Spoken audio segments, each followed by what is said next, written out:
2 দিন লুটেপুটে খাওয়ার জন্য কোন মানুষকে রাস্তায় ফেলে পাথর দিয়ে তার মাথাটা থেতলে দেবে না।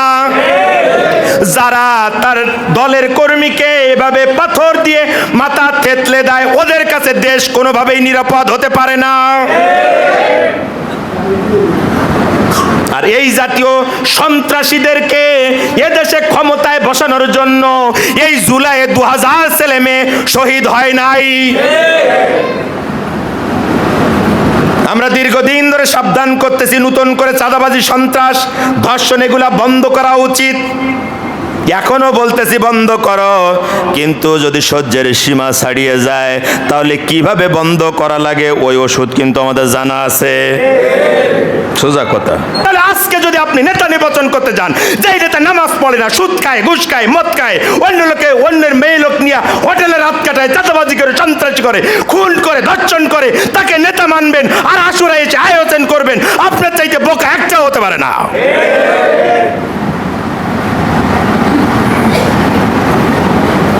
নেতা নির্বাচন হবে গণতান্ত্রিক পদ্ধতিতে, যাদের ইসলামিক জ্ঞান আছে, যাদের ইসলামিক নলেজ এস্টাবলিশড আছে, তারাই নেতা হবে। কোন সন্ত্রাসী, কোন চরিত্রহীন লম্পট নেতা হতে পারে না, তাহলে আশুরার ইতিহাস কলঙ্কিত হয়ে যায়।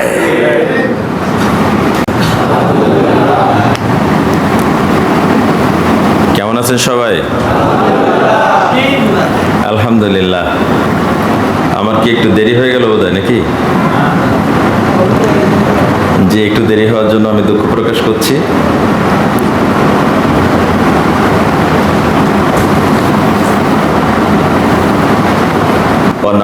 ছবি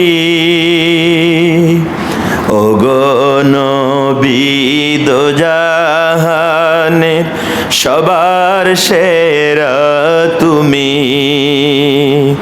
কল্পলোকে সারাক্ষণি দেখি তোমায় আমি। আল্লাহুম্মা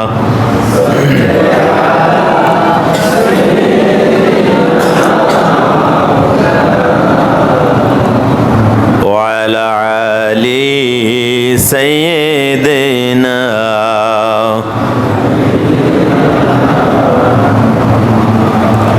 আলহামদুলিল্লাহ।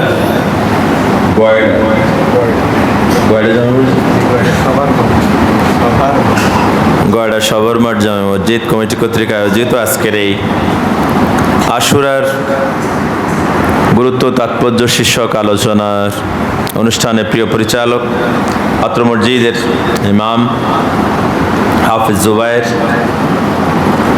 উপস্থিত সম্মানিত মুরব্বিয়ান একরাম, মুসল্লিয়ান একরাম, যুবক ভাইয়েরা, আমার সফর সঙ্গী মোহাম্মদ হাবিবুর রহমান সহ সবাইকে আরও একবার সালাম জানাই। আসসালামু আলাইকুম ওয়া রাহমাতুল্লাহ।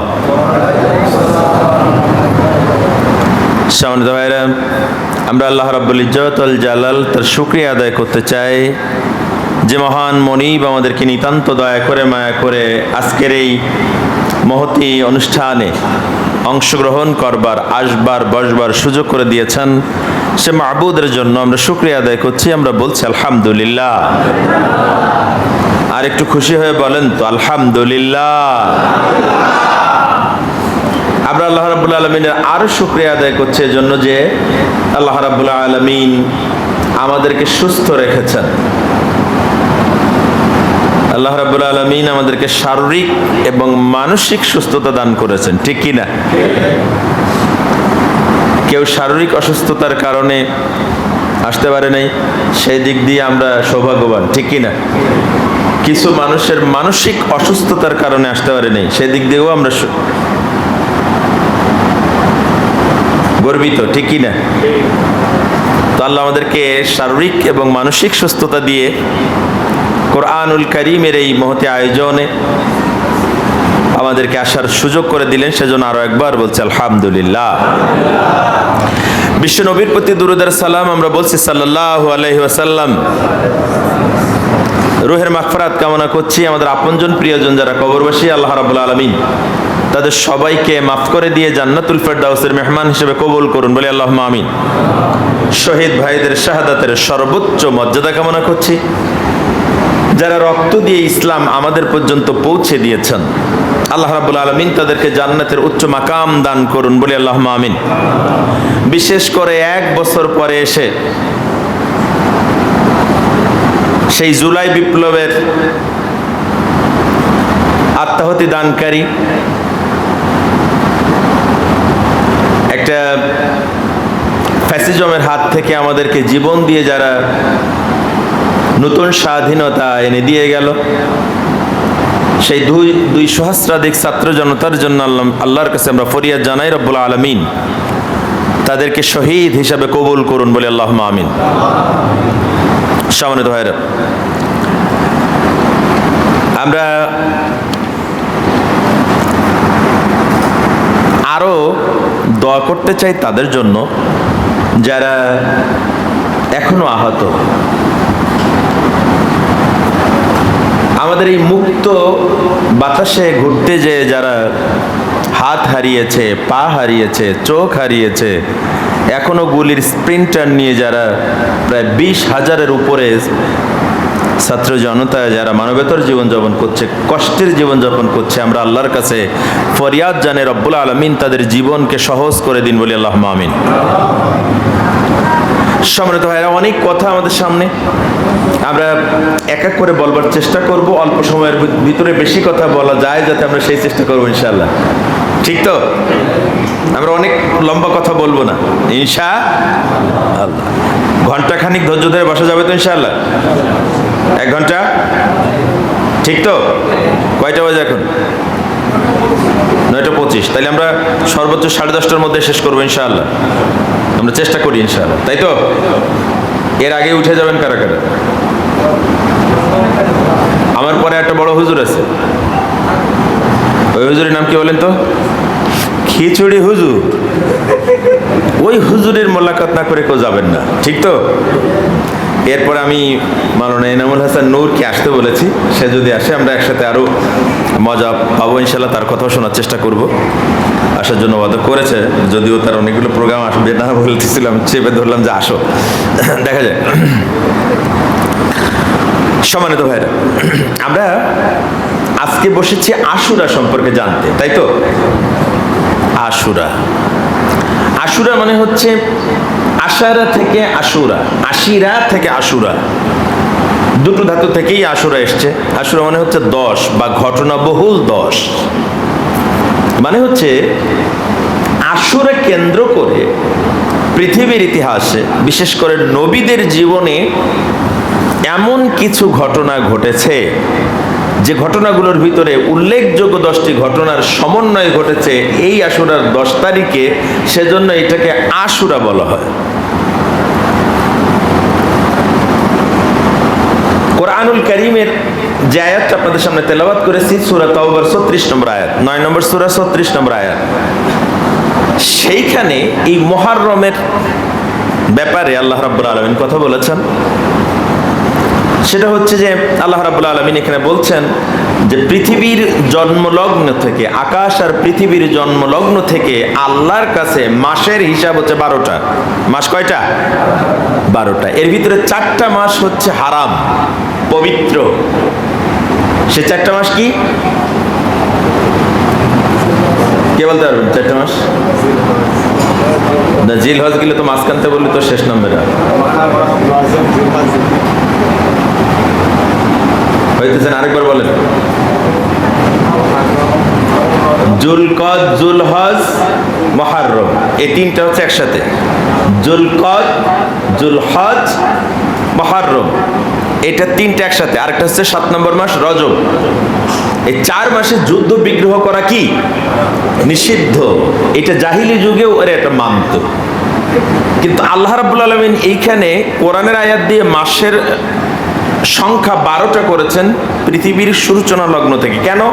তার কারণ হচ্ছে এই মাসগুলোতে যুদ্ধ বিগ্রহ করা হারাম ছিল, কিন্তু জাহিলি যুগের লোকেরা যখন দেখতো যে এই মাসগুলো মানতে গেলে তাদের একটু সমস্যা হয়, তখন তারা বলতো যে এই হারাম যে মাসগুলো সেগুলো 1 মাস পরে শুরু হবে বা 2 মাস পরে শুরু হবে। এই জন্য দেখা যেত যে তাদের কোনো মাস হয়তো 13 মাসে, আবার কোনো বছর হয়তো 13 মাসে, কোনো বছর হয়তো 14 মাসে। তো এই জন্য ওদের কোনো নির্ধারিত ক্যালেন্ডার ছিল না, ওদের হিসাব রাখার জন্য ওরা এই মাস অনুযায়ী নিজেদের মতো করে সাজাইতো। সেজন্য আল্লাহ রাব্বুল আলামিন এটার প্রতিবাদ করলেন যে না, মাস আল্লাহর কাছে সূচনা লগ্ন থেকে মাস কয়টা? 12টা। আমি মাসের সেই ইতিহাসে এখন যেতে চাই না, কারণ হচ্ছে যে মাসের প্রায় 15 দিন চলে গেছে। তো আরবি নববর্ষ পালন করা উচিত ছিল আমাদের, সেই দিন সেই ইতিহাস জানার কথা ছিল। আজকে আমরা জানবো আশুরা। কি জানবো? এখন আপনাদের কাছে আমার প্রশ্ন হচ্ছে, আশুরা কি আমাদের জন্য শোকের না আনন্দের? বলেন। বিচারক লাগবে তো, কেউ বলতেছেন শোকের, কেউ বলতেছেন আনন্দের। শোকের এই পক্ষে কারা কারা হাত তোলে? যেহেতু এই কথাটা প্রথম এসছে, আশুরা হচ্ছে আমাদের শোকের মাস, এটার পক্ষে কারা কারা হাত তোলেন? হাতে পরপর তুলতেছেন, তার মানে কি? ভালো করে তোলেন। যদি পক্ষে হন তাহলে ভালো করে তোলেন, বিপক্ষে হলে না তুলবেন। আচ্ছা, এবার নামান। এবার হচ্ছে আশুরা আমাদের জন্য আনন্দের, এই পক্ষে কারা কারা হাত তোলেন? খুব বেশি ডিফারেন্স না, প্রায় 50-50 অবস্থা। তার মানে আমরা এখনো ইসলাম আপনাদেরকে বুঝাইতে সক্ষম হই নাই, এই ব্যর্থতাটা আমাদের, এই দায়টা আমি নিচ্ছি। আমাদের আলেমদের ব্যর্থতা। আমরা ইসলামের প্রকৃত ইতিহাস তথা পূর্ণাঙ্গ ইসলাম আপনাদের সামনে তুলে ধরতে আমরা ব্যর্থ হয়েছি। আমরা দাওয়াত বেশি পাওয়ার আশায়, আমাদের পদ পদবি ঠিক রাখার আশায় গা বাঁচানো ওয়াজ করতে যায়া পূর্ণাঙ্গ ইসলাম আপনাদের সামনে তুলে ধরতে পারি নাই, এই ব্যর্থতাটা আমাদের। আল্লাহ আমাদেরকে মাফ করুন। তাও একটু দোয়া করলেন না? আল্লাহ আমাদের সবাইকে মাফ করুন। এই যে আপনাদের সাথে নিলাম, এখন জোর হইতেছে। আমার ভাইয়েরা, বন্ধুরা, মুহররম বা আশুরা আমাদের জন্য আল্লাহ কর্তৃক নবীদের মাধ্যমে, এইটার প্র্যাকটিসের মাধ্যমে আমাদের জন্য বিশ্বব্যাপী এটা হচ্ছে আনন্দের দিন, বিজয়ের দিন। সুবহানাল্লাহ আসতে বললে হবে না। আল্লাহ কর্তৃক মুসলমানদের বিজয় দিবস হচ্ছে আশুরার দিন। বুঝাইতে পারলাম কিনা? বিজয় দিবসে কি শোকের না আনন্দের? 16 ডিসেম্বর আমাদের জন্য শোকের না আনন্দের? 5ই আগস্ট আমাদের জন্য শোকের না আনন্দের? এইটার পিছনে রক্ত আছে না নাই? জীবন আছে না নাই? কিন্তু তার মানে কি এই দিনটা শোকের না আনন্দের? অবশ্যই আনন্দের, কারণ এই দিন আমরা স্বাধীনতা অর্জন করেছি। ঠিক কি না? আশুরার দিন আমাদের জন্য বিজয়ের, আশুরার দিন আমাদের জন্য আনন্দের, আশুরার দিন আমাদের জন্য শিক্ষার। কিন্তু আমরা অত্যন্ত পরিতাপের বিষয় হচ্ছে, যারা ইসলামী হুকুমত চায় না, যারা ইসলামী খেলাফত চায় না, যারা মানুষেরা পরিপূর্ণভাবে ইসলামে দাখিল হয়ে যাক, এটা যারা চায় না, ওই ষড়যন্ত্রকারীরা আমাদের এই বিজয়ের দিনটাকে, আশুরার দিনটাকে কারবালা দিয়ে ঢেকে দিয়েছে। ঠিক কি না? এইখানেই যদি শেষ হতো তাও খানিকটা মানা যাইত, কিন্তু প্রথমে ঢেকে দিল কারবালা দিয়ে আশুরাকে, এরপরে হযরতে হুসাইনের শাহাদাতকে, আমাদের বীরত্ব গাথাটাকে শোক দিয়ে ঢেকে দিয়ে আশুরা আর কারবালা দুটাই দাফন করে দিয়ে শুধু শোকটা বাঁচিয়ে রেখেছে যারা ধান্দাবাজ ষড়যন্ত্রকারী তারা। এখন যারা প্রথমে হাত তুলছিল তারা বলছিল কি বিপদে যে পড়ছি, কেন যে হাত তুলছিলাম। না, আপনাদের আমি দোষ দিচ্ছি না, আমাদের তো এটাই প্র্যাকটিস, আমরা তো এটাই জানি, হুজুর তো এতদিন তাই বলে আসছে, তো আমাদের দোষটা তো নাই। আমার ভাইয়ের, আমার বন্ধুরা, মুহররমের 10 তারিখের আলাদা গুরুত্ব আছে। বিশ্বনবী মুহাম্মদ রাসূলুল্লাহ সাল্লাল্লাহু আলাইহি ওয়াসাল্লাম ইসলামের দাওয়াত দিয়ে দিয়ে অত্যাচার, নির্যাতিত, নিপীড়িত হতে হতে যখন সীমা অতিক্রম করে গেল, মক্কার কাফেরেরা তাকে মেরে ফেলার জন্য ঘরের চতুর্দিকে হাতে হাত ধরে দাঁড়িয়ে গেল। সকালবেলা তাকে হত্যা করা হবে। এই ইতিহাস বলা আমার উদ্দেশ্য না, শুধু স্মরণ করিয়ে দিলাম এই ইতিহাস আপনাদের জানা, কথা ঠিক কি না? রাতের বেলা জিব্রাইল আমিন এলেন, খবর দিলেন, রাসূল চলে গেলেন। তার আগে ঘর থেকে বের হয়ে বিশ্ব নবী দেখলেন শত্রুরা ঘরের চারিপাশে হাতে হাত দিয়ে দাঁড়িয়ে আছে, যাতে কোনোভাবে বের হওয়া না যায়। বিশ্ব নবী বললেন, জিব্রাইল, বের হওয়ার ব্যবস্থা কি? সবাই তো হাতে হাত ধরে বসে আছে, মুক্তির উপায় কি? কথা ঠিক কি না? ইসলামের বিভিন্ন সিচুয়েশন, এটা যদি আপনার বেসিক নলেজকে স্ট্রং করতাম, তাহলে আপনার জীবনের ইসলাম পালন করতে মজা হইতো।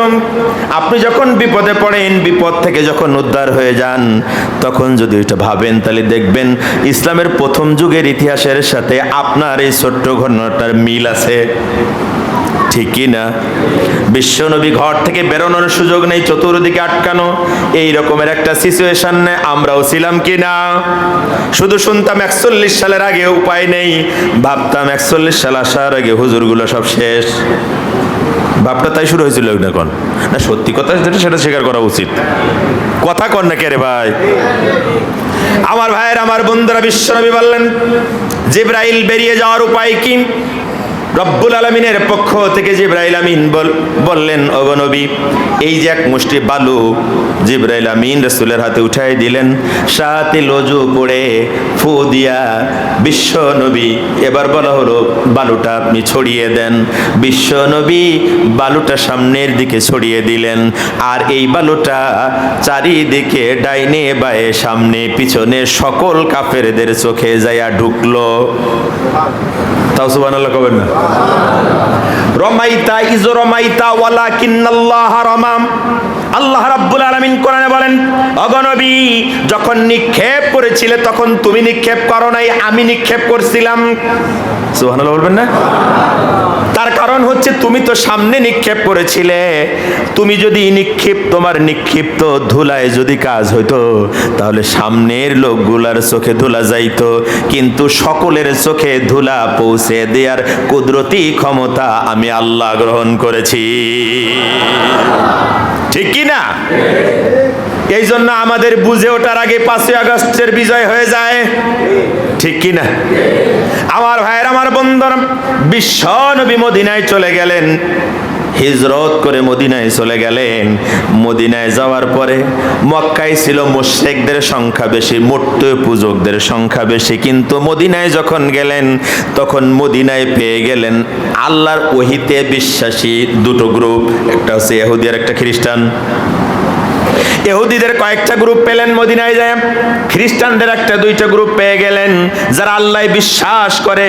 মক্কার লোকেরা তো আল্লাহ বিশ্বাস করতো না ওইভাবে, তারা মূর্তিতে বিশ্বাসী ছিল, কিন্তু এরা আল্লাহ বিশ্বাসী ছিল, কিন্তু মূর্তি পূজকদের থেকে ওরা ছিল আর একটু বেকায়দা। কারণ ইহুদিদের শয়তানের ইতিহাস জন্মলগ্ন থেকে। এই যে ইসরায়েল, ইহুদি কারা? ওই যে ইসরায়েলে বাস করতেছে, এরা বিরাট ভালো মানুষ না? গোটা দুনিয়ায় আকাম করার জন্য একটাই পার্সন আছে, সেটা হচ্ছে ইহুদিরা। ওরা সব জায়গায় গ্যাঞ্জাম ঢুকায় রাখছে। এমনকি আমেরিকাও হাতের পুতুল বানাই থইছে। আমেরিকা এত বড় রাষ্ট্র, কিন্তু ওরে ঠেকাইতে পারে না, ওর কথা শুনে চলা লাগে। কারণ জ্ঞান বিজ্ঞানের একটা বড় অংশ আমেরিকার দখল করে আছে এই ইহুদিরা।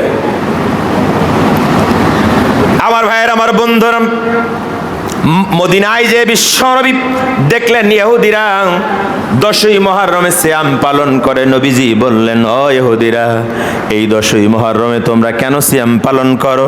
তারা বলল, আল্লাহর নবী, আমরা এই দিন সিয়াম পালন করি এই কারণে যে এই দিন আমাদের নবী মুসা আলাইহিস সালামকে আল্লাহ বিজয় দান করেছিলেন, আর সেই বিজয় দিবসকে সেলিব্রেট করবার জন্য, বিজয় দিবসকে উদযাপন করবার জন্য আমাদের নবী মুসা আলাইহিস সালাম এই দিনটাতে রোজা রাখতেন। বছরের এই দিনটাতে আমরা সেই সুন্নতকে ধারণ করে আমরা আমাদের নবীর সেই বিজয় দিবসটাকে সেলিব্রেট করবার জন্য, উদযাপন করবার জন্য আমরাও 10 তারিখে মুহররমে মুহররমের 10 তারিখে আমরাও রোজা রাখি। নবীজি বললেন, ইহুদিরা, মুসা আলাইহিস সালামের প্রতি তো তোমাদের চাইতে আমার হক বেশি, কারণ সেও ছিল আল্লাহর নবী, আমিও আল্লাহর নবী। ঠিক কি না? আমার ভাইয়ের, আমার বন্ধুরা, বিশ্ব নবী বললেন, তাহলে আগামী বছর থেকে এই দিন আমরাও রোজা রাখবো, আমিও রোজা রাখবো। বিশ্ব নবী মুসা আলাইহিস সালামের সেই বিজয় দিবসটাকে সেলিব্রেট করবার জন্য এই মুহররমের 10 তারিখে আশুরার সিয়াম পালন করা শুরু করে দিলেন। আর বিশ্ব নবী আল্লাহর পক্ষ থেকে বললেন, ও দুনিয়ার মানুষেরা, ইমানদারেরা শোনো, যারা মুহররমের 10 তারিখে এই আশুরার সিয়াম পালন করবে, এই একটা রোজার কারণে রব্বুল আলামিন তাদের পিছনের জীবনের 1 বছরের, বিগত 1 বছরের সগীরা গুনাহ আল্লাহ মাফ করে দেবে। দুটো রোজা খুব গুরুত্বপূর্ণ রমজানের পরে, মাহে রমজানের পরে দুটো রোজা খুব গুরুত্বপূর্ণ। একটা মুহররমের, আরেকটা কি বলেন তো? গত মাসে ছিলেন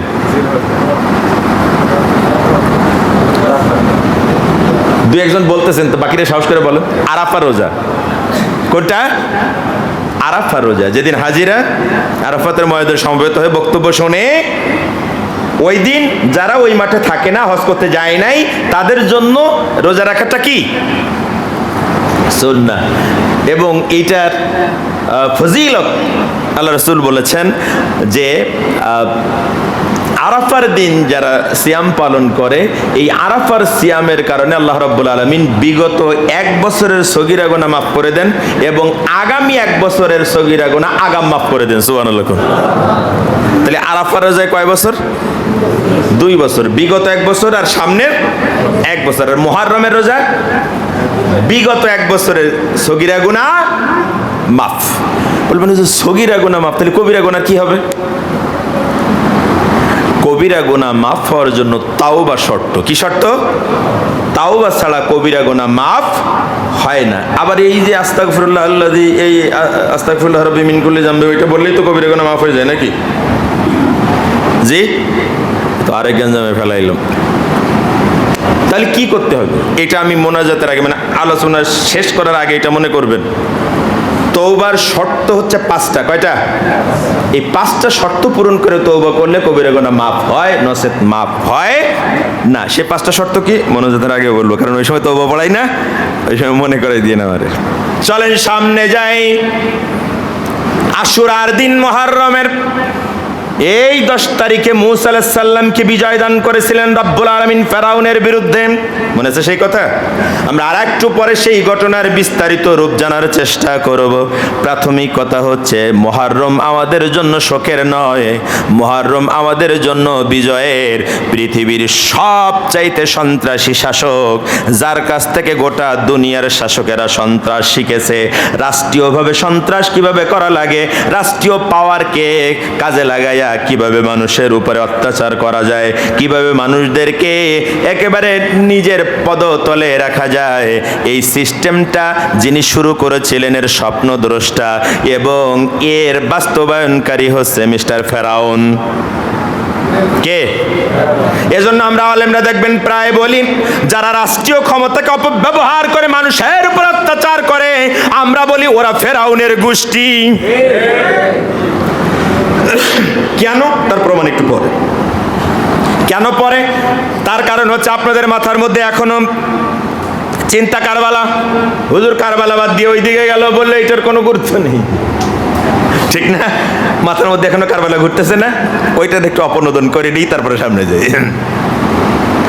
কারবালা এটা হচ্ছে আশুরার সাথে কাকতালীয়ভাবে ঘটে যাওয়া একটা ঘটনা। কারবালার কারণে আশুরার গুরুত্ব নয়, বরং কারবালা শুরু হওয়ার হাজার হাজার বছর আগে থাকতে আশুরা সম্মানিত। কথা বুঝাইতে পারলাম কিনা? বিশ্ব নবী আশুরার সিয়াম পালন করেছেন, এই জন্য আমাদের জন্য সিয়াম পালন করে সুন্নত বা নফল যাই বলেন, এ তো রাসূল করেছে তাই আমরা করি, ঠিক কি না? আর একটা হাদিস ওইখানে না বলে একটু অপূর্ণতা থেকে যাচ্ছে, সেটা হচ্ছে রাসূলের যে বছর মৃত্যু, সেই বছর মুহররমে এসে, মুহররমের পরে কি সফর, তারপর ওই মাসে আল্লাহ রাসূল বিদায় গ্রহণ করেছেন না? ওই মাসে এসেছেন, ওই মাসে বিদায় গ্রহণ করেছেন। এখন লাস্ট বছরে রাসূলের সাহাবায়ে কেরাম এসে বলল, ইয়া রাসূলুল্লাহ, আপনি তো আশুরার দিন সিয়াম পালন করেন, এইটা নিয়ে ইহুদিদের ভিতরে একটা প্রোপাগান্ডা শুরু হয়েছে। কিরকম? বললেন যে তারা বলতেছে, নতুন মুসলমানদেরকে বোঝাচ্ছে, এমনকি আমাদেরকেও বলতেছে যে তোমরা শুধু শুধু ওই মুহাম্মদ সাল্লাল্লাহু আলাইহি সাল্লামের কথা শুনে ইসলাম ধর্ম গ্রহণ করা তোমাদের কোনো দরকার নেই, বরং আমরা সঠিক, আমরা পুরনো, আমাদের কাছে আসো, ইহুদিরা বলল। এবং আমাদের এটা যে সঠিক, এটা যে গ্রহণযোগ্য, সেটা তোমাদের নবীর আমল থেকে দেখো, তিনিও আমাদের এইটা গ্রহণ করা শুরু করেছেন অলরেডি। কিরকম? কয় যে মুহররমের রোজা আমরা রাখি, তোমাদের নবীও আমাদের দেখে দেখে এটা রোজা রাখতেছে। প্রথমে কি বলছিলাম জানো? ইহুদিরা জিলাপির মতো সোজা। ইহুদিরা কিসের মতো সোজা? জিলাপির মতো সোজা। আমার ভাইয়েরা, আমার বন্ধুরা, বিশ্ব নবী এই কথা শুনে বললেন, তোমরা তাহলে ইহুদিদের অনুসরণ করবা না। এই কথাটা বলার জন্য এই কথাটা নিয়ে আসা। ইহুদিদের অনুসরণ করতে নিষেধ করেছেন কে? মুহাম্মদুর রাসূলুল্লাহ। তোমরা ইহুদিদের অনুসরণ করবা না। আমি যদি সামনের বছর বেঁচে থাকি তাহলে আমি 9 আর 10 2 দিন সিয়াম পালন করব। যদি কেউ 9 তারিখে রাখতে না পারো তাহলে 11 তারিখ রেখে 10 আর 11 দুইটা করে রাখবা, যাতে ইহুদিদের এই কথার ভ্যালুলেস হয়ে যায়, ইহুদিদের এই কথা যাতে আর ধোপে না টেকে। সুবহানাল্লাহ বলবেন না? এই জন্য দুইটা রাখার ব্যাপারে উৎসাহিত করেন স্কলাররা। কিন্তু অনেক স্কলারের মত হচ্ছে যেহেতু রাসূল সাল্লাল্লাহু আলাইহি ওয়াসাল্লাম একটাই রেখেছিলেন, দ্বিতীয় দুটো রাখার সুযোগ তার হয়নি, অতএব যদি কেউ মনে করে একটা রাখবো তাহলে আদায় হয়ে যাবে, কারণ ইহুদিদের ওই কথা এখন আর গ্রহণযোগ্য নয়। কথা বুঝতে পারলেন কিনা? আমার ভাইয়ের, আমার বন্ধুরা, কারবালা এইটার সাথে জড়ায় গেছেন।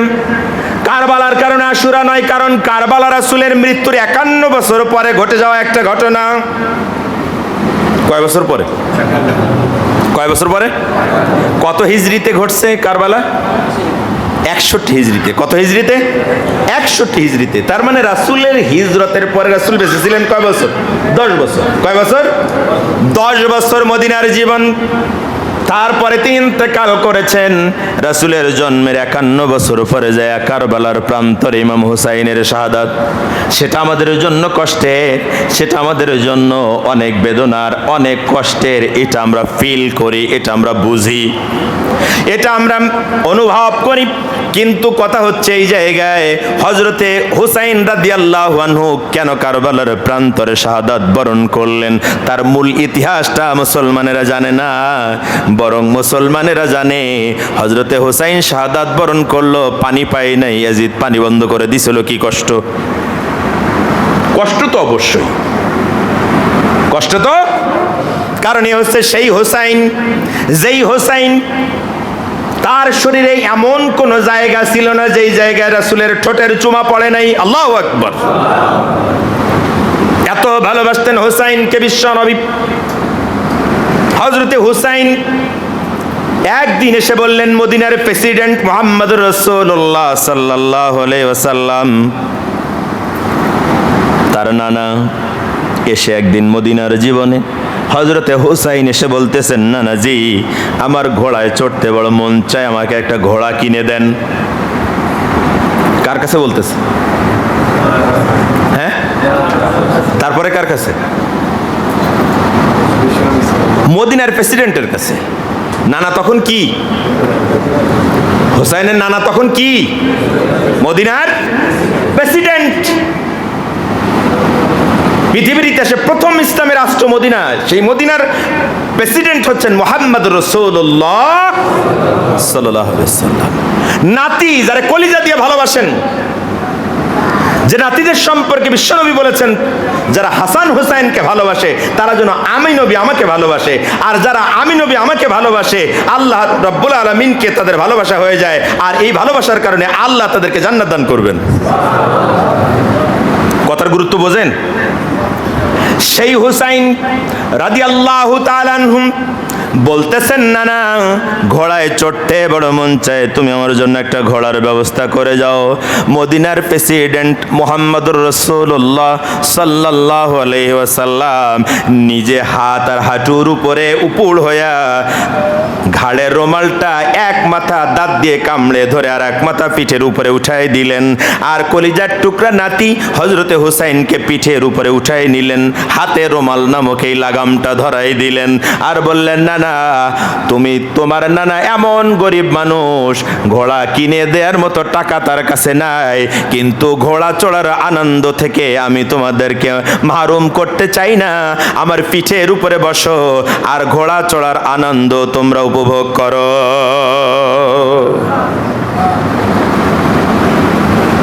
কথা এইখানে দুইটা, একটা হচ্ছে হযরতে হুসাইনকে বিশ্বনবী কত ভালোবাসতেন, আর একটা কথা সবচেয়ে বড় কথা, সেটা হচ্ছে মদিনা রাষ্ট্রের যিনি প্রেসিডেন্ট তিনি তার নাতিকে একটা ঘোড়া কিনে দেওয়ার মতো সামর্থ্য তার কাছে অর্থ জমা নাই। তার মানে রাষ্ট্রের যারা তদারককারী হবেন, রাষ্ট্রের যারা প্রধান হবেন, রাষ্ট্রের যারা পরিচালক হবেন, তারা গরিবের টাকা মেরে খায়া বেগম পাড়ায় বাড়ি বানাবে না, তারা বাংলাদেশে টাকা বিদেশে বসে ভাগ করবে না, ঠিক কি না? 2 দিন চেটে পুটে খাওয়ার জন্য চাঁদাবাজি করবে না।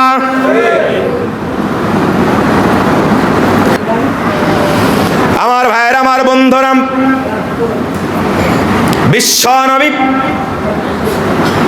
মদিনায় যে রোজা রাখার মাধ্যমে আশুরা শুরু করলেন, কিন্তু কারবালার ঘটনা 50 বছর পরে, সেই কারবালার মূল ইতিহাসটাও আমাদের কাছ থেকে চুরি করা হয়েছে শোক গাথা দিয়া।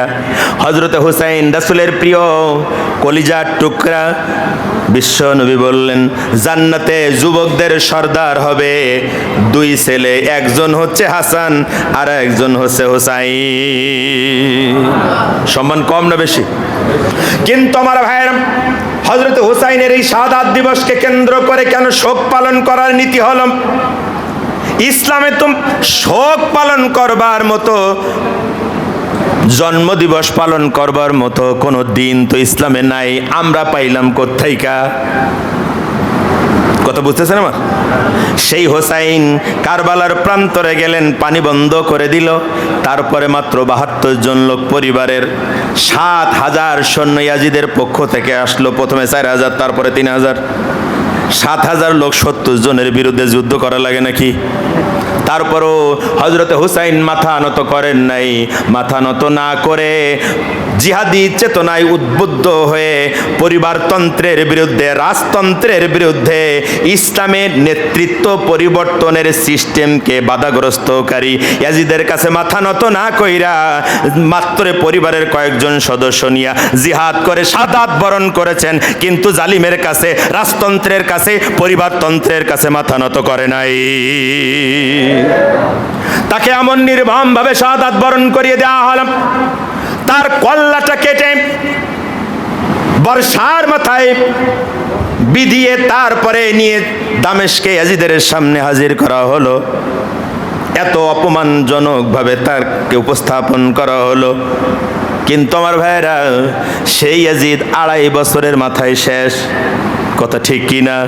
কিন্তু প্রশ্ন থেকে যায়, হযরতে হুসাইন কারবালার প্রান্তরে কেন শাহাদাত বরণ করলেন?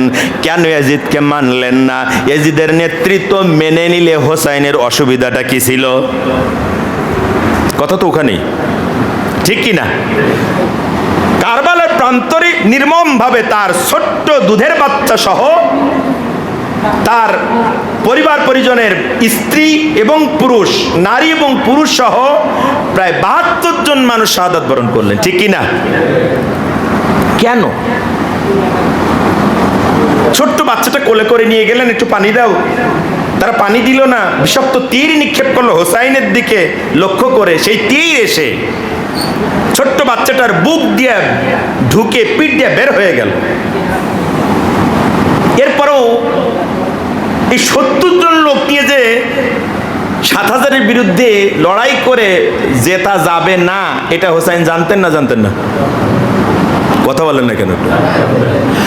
7000-এর বিরুদ্ধে 70 জন, যার ভিতরে 23 জন হচ্ছে যুদ্ধ করার মতো, মানে পুরুষ মানুষ, 8 জন লোক হচ্ছে যুদ্ধ করার মতো, যুদ্ধের প্রশিক্ষণ আছে মাত্র, সেই লোক নিয়ে ইয়াজিদের 7,000-এর বিরুদ্ধে কেন জিহাদে দাঁড়ায় গেলেন হোসাইন, ওইটাই হচ্ছে টার্নিং পয়েন্ট।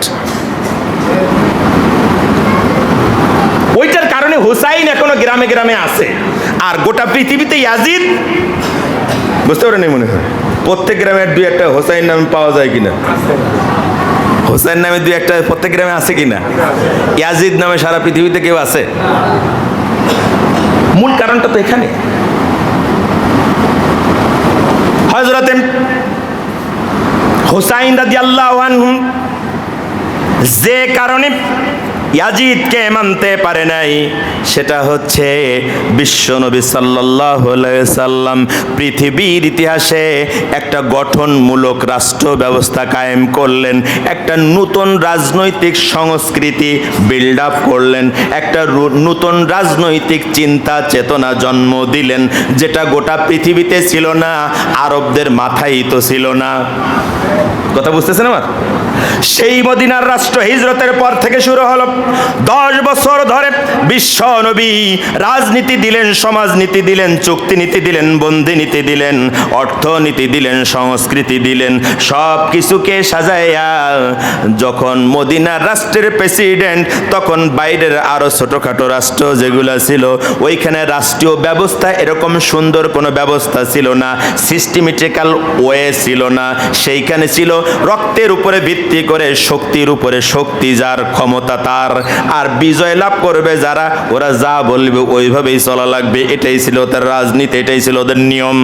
সেইখানে বিশ্বনবী জ্ঞান, সততা আর যোগ্যতার ভিত্তিতে একটা রাষ্ট্র ব্যবস্থা কায়েম করলেন, যে রাষ্ট্রের রাষ্ট্রীয় নীতি হবে যোগ্যতা, যেই রাষ্ট্রের রাষ্ট্রীয় যারা দায়িত্বপ্রাপ্ত হবে তাদের মূল বিষয় থাকবে সততার যোগ্যতা।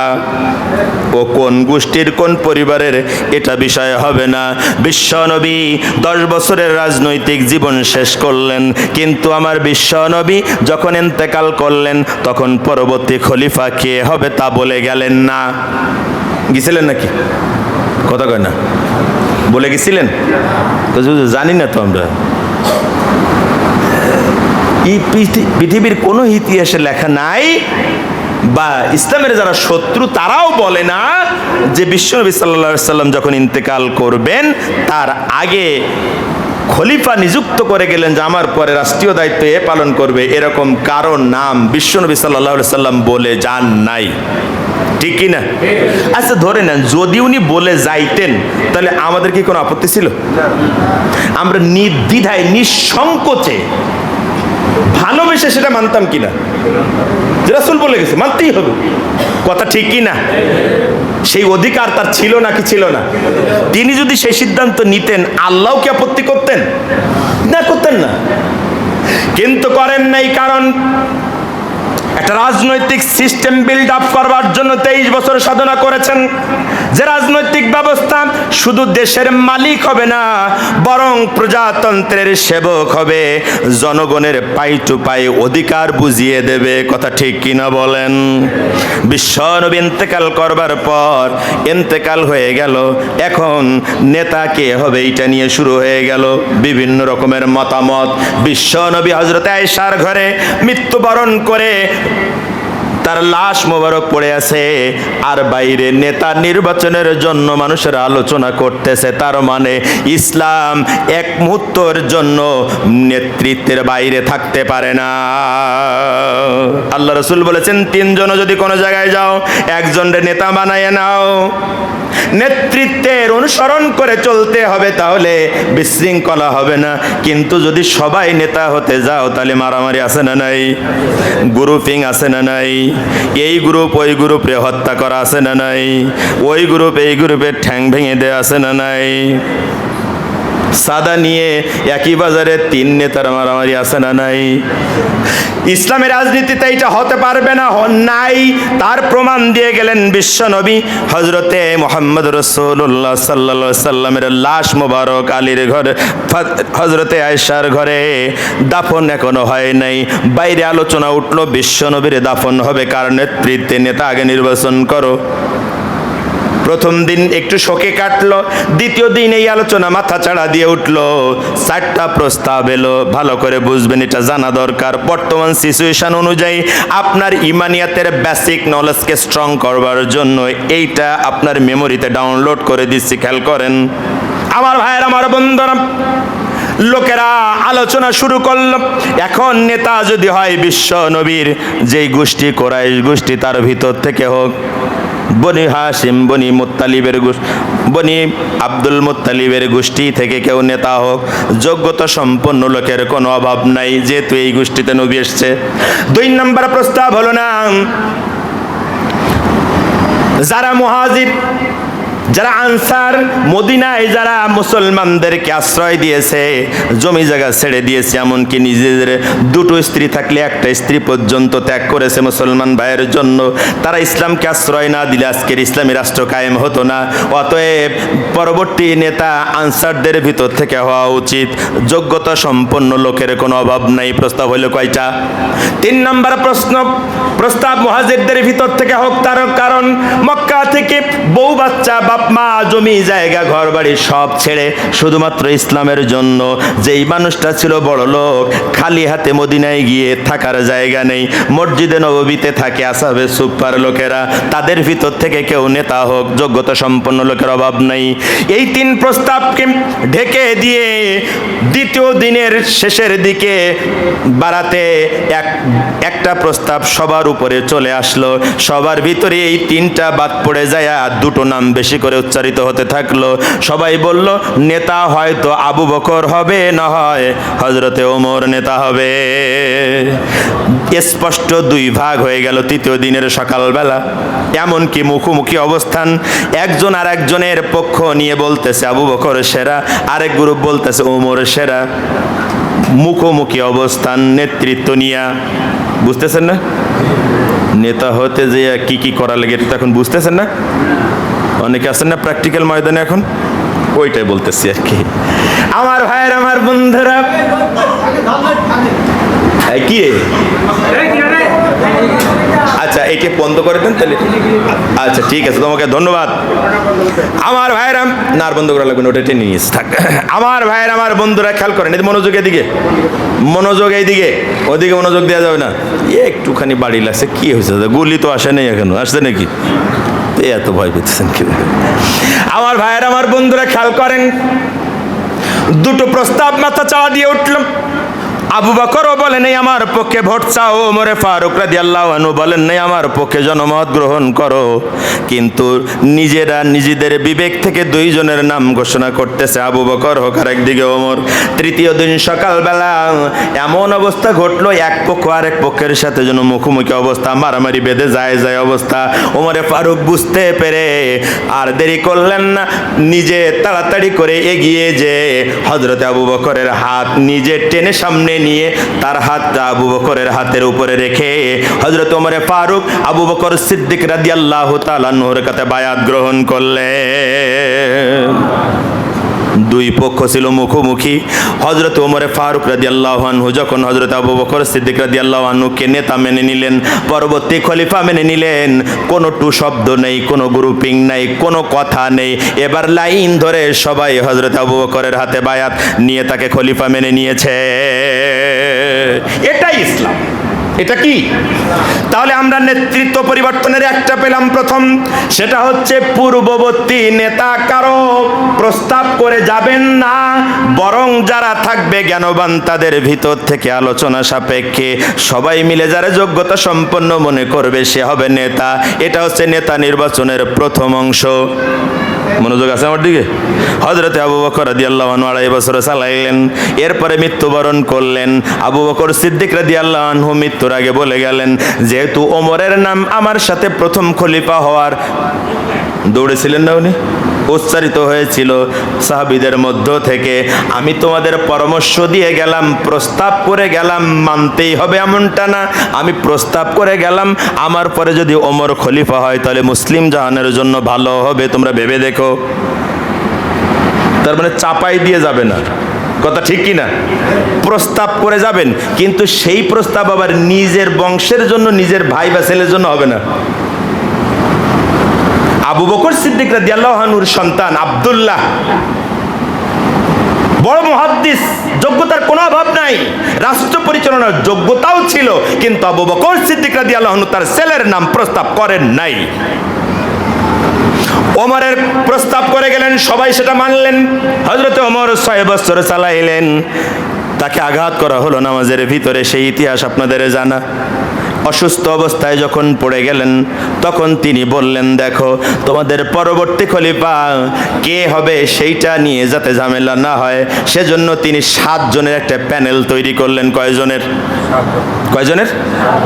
হযরত আব্দুর রহমান ইবনে আউফ, হযরত ওসমান, হযরত আলী, তালহা, জুবাইর, আব্দুল্লাহ ইবনে আব্বাস, আরেকটা কার নাম বাদ পড়ে গেল। 7 জনের নাম প্রস্তাব করে গেলেন, প্যানেল তৈরি করে দিলেন। হযরত ওমর ফারুক রাদিয়াল্লাহু আনহু বললেন, এই 7 জনের ভিতর থেকে তোমরা পরবর্তী খলিফা বাছাই করে নিও।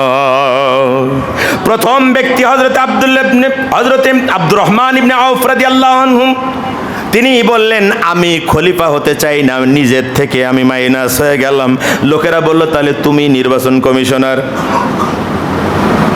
আমাদের আব্দুল্লাহ আল মামুনের মতন অবস্থা। ঢাকার এসপি এখন রাজসাক্ষী হয়েছে না, তার নেতৃত্বে ঢাকায় শত শত ছেলে পেলে মারা গেছে তার নির্দেশে। সে গুলি করতে বলেছে, তাই গুলি করেছে। এখন বলতেছে, আমি কার জন্য গুলি করছি, কে বলছিল, কিভাবে বলছে, আমি সব বলে দেবো, আমার মাফ করে দেবো, আমার রাজসাক্ষী বানো। মানে ঠেলার নাম বাবাজি বলা হয় আর কি। আমার ভাইয়ের, আমার বন্ধুরা খেয়াল করেন, আব্দুর রহমান ইবনে আউফ বললেন, আমি খলিফা হওয়ার দৌড়ে থাকতে চাই না। বাকি 6 জন আর জ্ঞানবান ব্যক্তিরা বলল, তাহলে তুমি নির্বাচন কমিশনার, তুমি সবার সাথে আলোচনা করো, করে পরবর্তী খলিফা কে হবে তুমি তার নাম ঘোষণা করো। কোনো ক্যানভাস নাই, আছে নাকি? আমার দলের কর্মী বেশি, তোমার ভাই, আমার ভাই, উল্লুক ভাই, ভাল্লুক ভাই, আছে স্লোগান? কথা কয় না, আছে নাই? কয়েকদিন ধরে উল্লেখযোগ্য সাহাবায়ে কেরামের সাথে, নেতৃস্থানীয় লোকজনের সাথে আব্দুর রহমান ইবনে আউফ তার সাথে আরো 2-3 জন নিয়ে একটা কমিটি করে সবাই আলোচনা করলেন। আলোচনা করার পরে মসজিদে নববীতে দাঁড়ায়া জুমার দিন বললেন, ও মুসলমানেরা, তোমাদের পরবর্তী খলিফার নাম ঘোষণা করব। এখন আমি যার নাম ঘোষণা করব মেনে নিতে কোনো আপত্তি আছে কিনা? সবাই বলল, না, আপত্তি নাই, আমরা আপনাকে বিশ্বাস করি, সততা আর সত্যনিষ্ঠার ব্যাপারে কোনো প্রশ্ন নেই, আপনি যার নাম প্রস্তাব করবেন আমরা মেনে নিতে বাধ্য। হযরতে আব্দুর রহমান ইবনে আউফ বললেন, আমি সকলের সাথে মতামতের ভিত্তিতে যার পক্ষে সবচাইতে বেশি পরামর্শ এসেছে তিনি হচ্ছেন রাসূলের 2 কন্যার স্বামী জিন্নুরাইন হযরতে ওসমান ইবনে আফফান রাদিয়াল্লাহু আনহু। আরেকটা ঘোষণা করলেন, ইতিহাস বলে এর পরবর্তী খলিফা হযরতে আলী হতে পারে, কারণ সেকেন্ড পজিশনে আলীর নাম আছে। কথা বুঝলেন কিনা? তাহলে রাষ্ট্রের নেতৃত্বের পালা বদল হবে 3 পদ্ধতিতে। কয় পদ্ধতিতে? ভাই, এটা মুখস্থ করা লাগবে, আজকের আলোচনার সবচেয়ে গুরুত্বপূর্ণ অংশ এটা, কারণ সামনে আপনাদের নেতা নির্বাচন করা লাগবে, ঠিক কি না? হযরত ওমর ফারুক রাদিয়াল্লাহু আনহু, হযরত আবু বকর সিদ্দিক রাদিয়াল্লাহু আনহু, মুহাম্মদুর রাসূলুল্লাহ সাল্লাল্লাহু আলাইহি সাল্লাম 3 জনে 3টা পদ্ধতি দিয়ে গেলেন। বিশ্ব নবী দিয়ে গেলেন, পূর্ববর্তী রাষ্ট্রপ্রধান পরবর্তী রাষ্ট্রপ্রধানের নাম প্রস্তাবও করবে না, পরামর্শও করবে না, প্যানেলও দিয়ে যাবে না, যারা আছে ওদের ভিতর থেকে ওরা বাছাই করে নেবে। এটার পিছনে বিশ্ব নবীর আরেকটা হিকমত ছিল, যদি নবী হিসেবে আমি কারো নাম প্রস্তাব করে যাই তাহলে লোকেরা ভুল বুঝে তাকে নবীর মর্যাদা দেওয়া শুরু করবে, ঠিক কিনা? আমার ভাইয়ের, আমার বন্ধুরা, এটা একটা পদ্ধতি। আবু বকর প্রস্তাব দিয়ে গেলেন পরবর্তী খলিফার, কারণ খলিফা হিসেবে দায়িত্ব পালন করতে যায়া কার যোগ্যতা বেশি এটা খলিফা বুঝতে পারে। চেয়ারম্যান বুঝতে পারেন না যে 9 মেম্বারের মধ্যে যোগ্যতা কার বেশি, পারে কিনা? হযরতে আবু বকর প্রস্তাব দিয়ে গেলেন, কিন্তু প্রস্তাব দিয়ে গেলেন ওমরের ব্যাপারে, নিজের ভাই অথবা সন্তানের জন্য প্রস্তাব দিলেন না। আবার হযরতে ওমর ফারুক রাদিয়াল্লাহু আনহু যেটা সবচাইতে বেশি ফান্ডামেন্টাল, সবচাইতে বেশি গণতান্ত্রিক পদ্ধতি দিয়ে গেলেন আমাদের অনুসরণ করার মতো, সেটা হচ্ছে একটা প্যানেল তৈরি করে দিলেন। সুবহানাল্লাহ বলেন। কিন্তু এই প্যানেলের ভিতরে তার সন্তান আব্দুল্লাহ ইবনে ওমর সবচাইতে বড় মুহাদ্দিসদের ভিতরে একজন, হাদিস বর্ণনাকারী সাহাবী আব্দুল্লাহ ইবনে ওমর।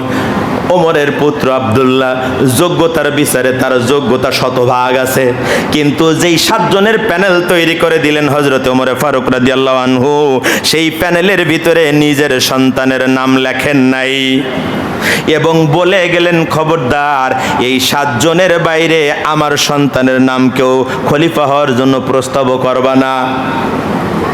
কথা বোঝেন? কথা বোঝেন না? বোঝেন নাই তো? যদি বুঝতেন তাহলে পরিবারতন্ত্রের জন্য রক্ত ঘামাইতেন না, রক্ত পানি করতেন না, রক্ত বিসর্জন দিয়া খুন ধর্ষণের হত্যায় মেতে উঠতেন না।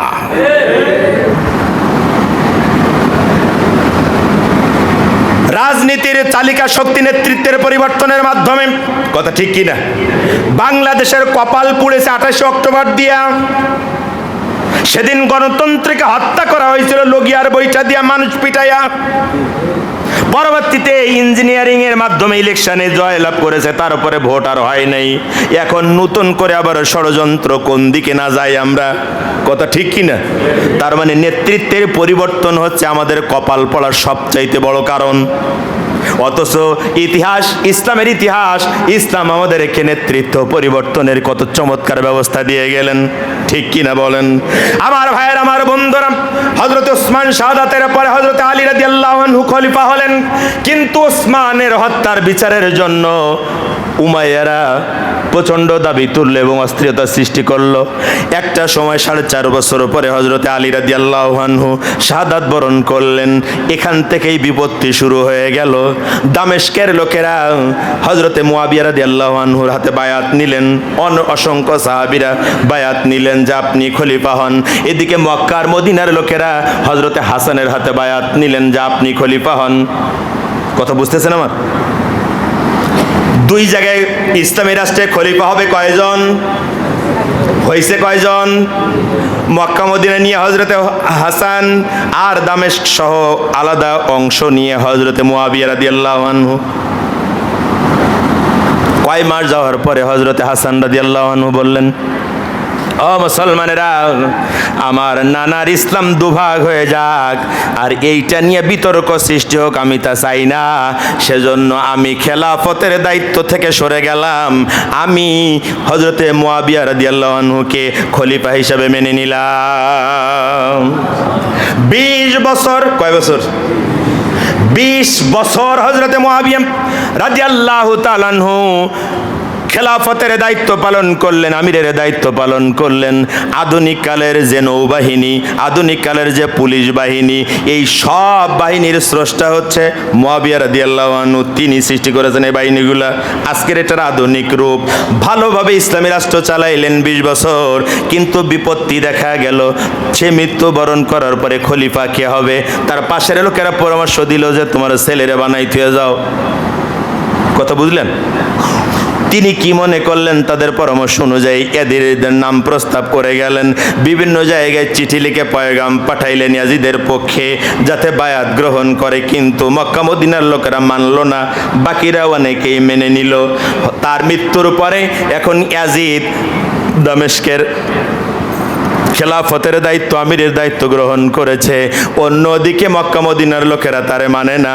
হোসাইনকে কুফা লোকেরা চিঠি লিখতেছে, বারবার ইতিহাস জানা, 80,000 চিঠি লিখেছে। তোমার আব্বা এই কুফা থেকে রাষ্ট্র পরিচালনা করত, খেলাফত পরিচালনা করত, আমরা তোমার বাবাকে ভালোবাসতাম, তার সাথে ছিলাম, তুমি আসো এইখানে। ইয়াজিদের মতো লোকরে আমরা খলিফা মানি না, আর ইয়াজিদের যে আচরণ, যে নীতি নৈতিকতা, তাতে খলিফা আমরা মানতে পারি না, তুমি আসো। এবার তার স্বাস্থ্য ভাই মুসলিম আকিলকে পাঠাই দিলেন, যাও কুফার পরিবেশ দেখো। সে যে দেখলো যে সত্যি তারা লক্ষ লক্ষ মানুষ হুসাইনকে নেতা মানার জন্য প্রস্তুত হয়ে আছে। নোমান ইবনে বশির ছিল তখন কুফার গভর্নর। হযরত হুসাইন তাদের চিঠি পেয়ে রওনা হলেন। যখন রওনা হলেন তখন ইয়াজিদ খবর পেয়ে গেল হুসাইন আসতেছে কুফায়। ইয়াজিদ ছিল চতুর মানুষ, দেখলো যদি হুসাইন কুফায় আসে আর এই লক্ষ লক্ষ লোক যদি তারাতে বায়াত গ্রহণ করে, মক্কা মদিনার লোকেরা তো অলরেডি তার পক্ষে আছে। সে যদি কুফায় সেই লক্ষ লোকের সমর্থন পেয়ে যায়, তাহলে আমি ইয়াজিদের ক্ষমতা, কথা বোঝেন, কথা বুঝতেছেন? আমাদের দেশের রাজনীতির সাথে এবার মিলতেছে কিনা সেটা কোন? শুধু হাই হোসেন হাই হোসেন, আসলে সিরাজের খবর নেই। এবার নোমান ইবনে বশির ছিল ভালো মানুষ, ভালো রাষ্ট্রপ্রধান ইসলামের পক্ষে। ইয়াজিদ দেখলো এই নোমান ইবনে বশিরকে দিয়ে আমার ক্ষমতা টিকবে না, এই জন্য জনগণ যারে নেতা বানাইছে এটা এ বাদ দে, এলাকায় সবচাইতে বড় সন্ত্রাসীটা এখন চেয়ারম্যান হবে, এলাকার সবচাইতে বড় সন্ত্রাসীটা এখন আমার দলের সভাপতি হবে। বুঝতে পারেনি মনে হয়? ওবায়দুল্লাহ ইবনে জিয়াদ ছিল সন্ত্রাসী টাইপের, যুদ্ধবাজ লোক।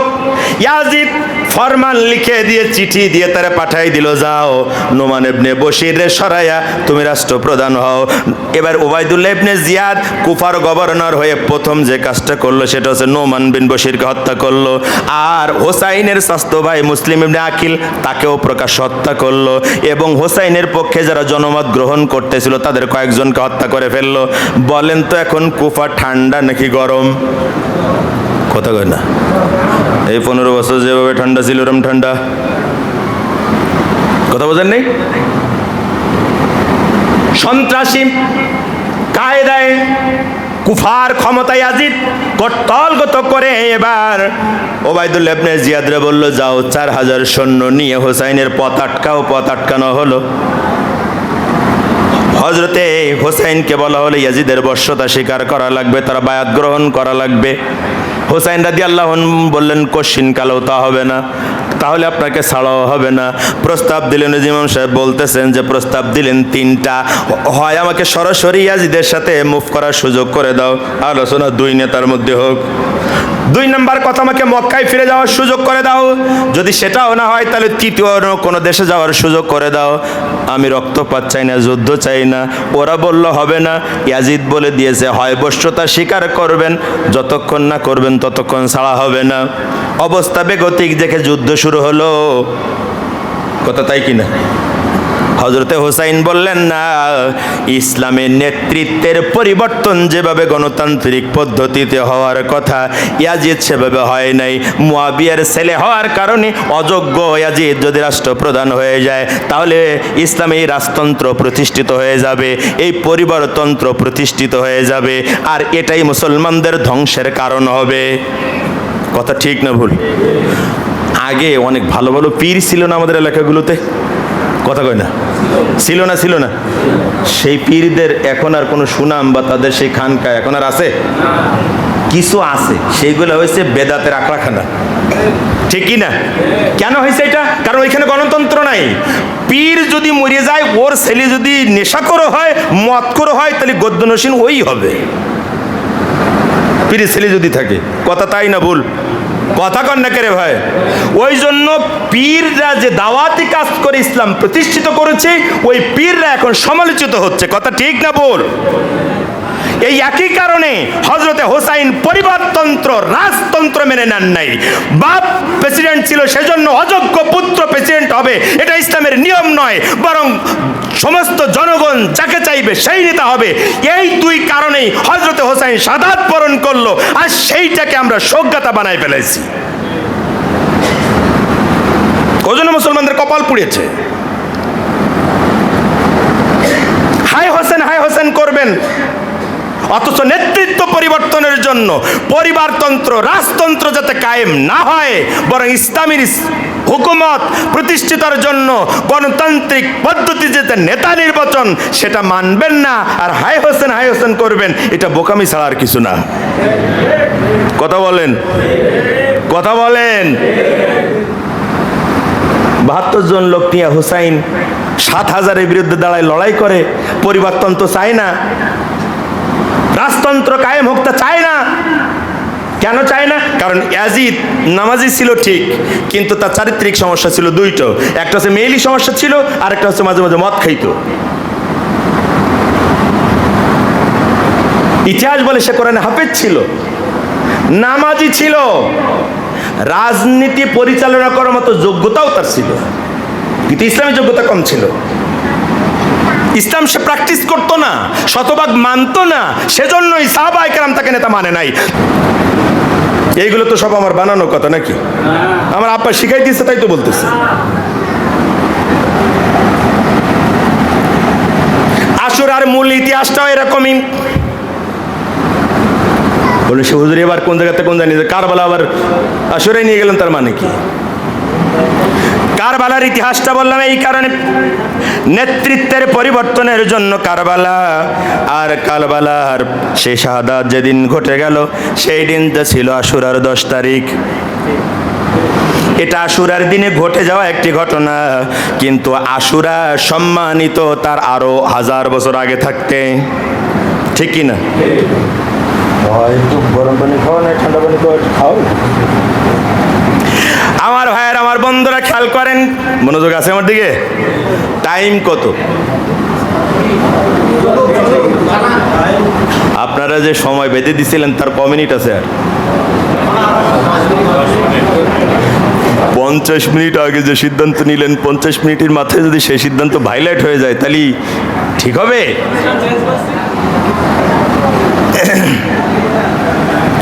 আমার ভাইয়ের, আমার বন্ধুরা খেয়াল করেন, কারবালার ইতিহাস আমাদেরকে কষ্ট দেয়। রাসূলের নাতি, জান্নাতে যুবকদের সরদার, তার এই যে নির্মম শাহাদাত খেয়াল করেন, যেটা নিয়ে আপনি শোক পালন করেন, আজকে তার থেকেও বড় নির্মম ঘটনা আমার দেশে ঘটতেছে কিনা? হযরতে হুসাইনের পরিবারে 72 জন শাহাদাত বরণ করল। হুসাইন সহ হযরত হুসাইন রাদিয়াল্লাহু আনহুর মাথাটা কেটে একটা বর্ষার মাথায় বিধিয়ে ঘোড়ার উপরে উঠে এরকমের তার মাথাটা ধুলামলিন করা হলো। মাথার উপরে আঘাত করে তার চেহারার উপরে আঘাত করা হচ্ছে, আর নিয়ে যাওয়া হচ্ছে ইয়াজিদের দরবারে। এদিকে তার লাশ সহ বাকিদের লাশের উপর দিয়া সৈন্যদের ঘোড়া দাবড়াইয়া দেওয়া হলো। বারবার তার উপর দিয়া, লাশের উপর দিয়া ক্ষত বিক্ষত করলো লাশগুলোকে, এমনভাবে ঘোড়া দাবড়ায় দিল, বারবার সেই লাশের উপর দিয়া ঘোড়া দৌড়ে যাওয়ার কারণে মরুভূমির বালুতে তারা দাফন হয়ে গেল, বালুর নিচে চাপা পড়ে গেল। তো নির্মম নির্যাতন করেছে ইয়াজিদ, কথা ঠিক কিনা বলেন? সেটা আমাদের জন্য কষ্টের, ঠিক কিনা? সেটা আমাদের জন্য কষ্টের, সেটা আমাদের জন্য মর্মপীড়াদায়ক। কিন্তু কারবালার ইতিহাস থেকে যদি শিক্ষা গ্রহণ না করি তাহলে তো হয় না। আমার ভাইয়েরা, ঘোড়া দিয়া সৈন্যরা বিজয় লাভ করেছে, বিজয়ের উল্লাস করেছে যারা হেরে গেছে তাদের উপরে, এটা একটা বিষয়, কথা ঠিক কিনা বলেন? কিন্তু ঠান্ডা মাথায় একজন মানুষকে ফোন করে, তার বন্ধুকে দিয়ে ফোন করায়া ঘরের থেকে বের করে আইনা প্রচণ্ড পিটায়া তাকে মৃত্যু নিশ্চিত করে তারপরে আবার পাথর দিয়ে তার মাথাটা থেতলে দিতে হবে, এই রকমের জঘন্য নরপিশাচের কাজ জাহিলি যুগে ঘটে নাই। কথা বলেন না কেন? এগুলো মানুষ না জানোয়ার? জানোয়ারও তো এত নিকৃষ্ট হয় না। মিটফোর্ডে 9 তারিখে যে ঘটনা ঘটে ওইটাই বলতেছে। একটা দোকান, তার দোকানটা জোর করে দখল করবে, এইটা নিয়েই এই গ্যাঞ্জামটা, তাকে নির্মম ভাবে হত্যা হতে হলো। চাঁদা দাবি করা হয়েছে মাসে 2 লাখ। হয় দোকান দিবি না প্রত্যেক মাসে চাঁদা দিতে হবে 2 লাখ। এই কারণে একজন মানুষকে উলঙ্গ করে, শুধুমাত্র ছোট জাঙ্গিয়া পরায়া তাকে পিটায়া রক্তাক্ত করে মেরে, তারপরে তার লাশের উপরে উঠে নাচানাচি করে, এরপরে পাথর দিয়া মেরে তার মাথাটা থেতলে দিয়েছে। কতটা জানোয়ার হলে কাজ করা যায়? 28 অক্টোবরে লগি বৈঠা দিয়া আমাদের 6 জন ভাইকে ঢাকার রাজপথে এভাবে পিটিয়ে তাদের লাশের উপরে দাঁড়িয়ে নৃত্য করা হয়েছিল, ঠিক কি না? তাদের সেই বর্বরতাকেও আজকে এটা হার মানিয়ে যায়। ওরা অন্তত মাথাটা ভালো রাখছিল, মাইরা লাশের উপরে নাচানাচি করছিল, কিন্তু মাথা তেতলাই দেয় নাই। এরা তো তার থেকেও খারাপ।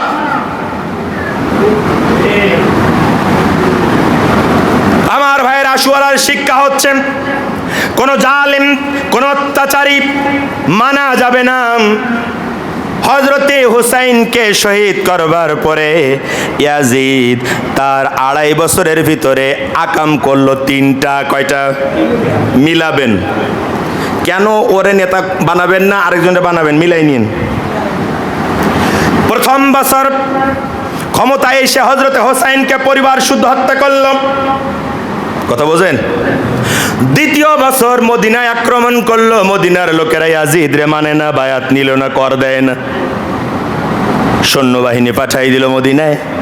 মদিনায় প্রচণ্ড অত্যাচার চালাইলো। তারা অসংখ্য সাহাবীকে হত্যা করলো, কচু কাটা করলো, রক্তের স্রোত বয়ে গেল মদিনায়।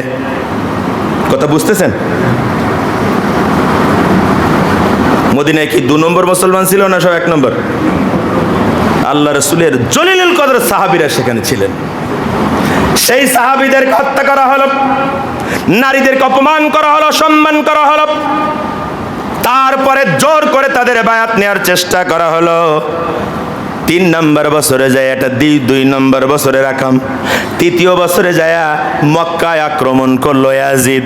মক্কায় আক্রমণ করে কাবা ঘরে পর্যন্ত আক্রমণ করলো। মিনজানিক নিক্ষেপ করা হলো, কাবার গেলাবে আগুন পর্যন্ত ধরে গেল। কথা বুঝতেছেন আমার? তাহলে হুসাইনকে শাহাদাত বরণ করাই দিল পরিবার শুদ্ধ, ইমানদারদেরকে মক্কা মদিনায় হত্যা করলো।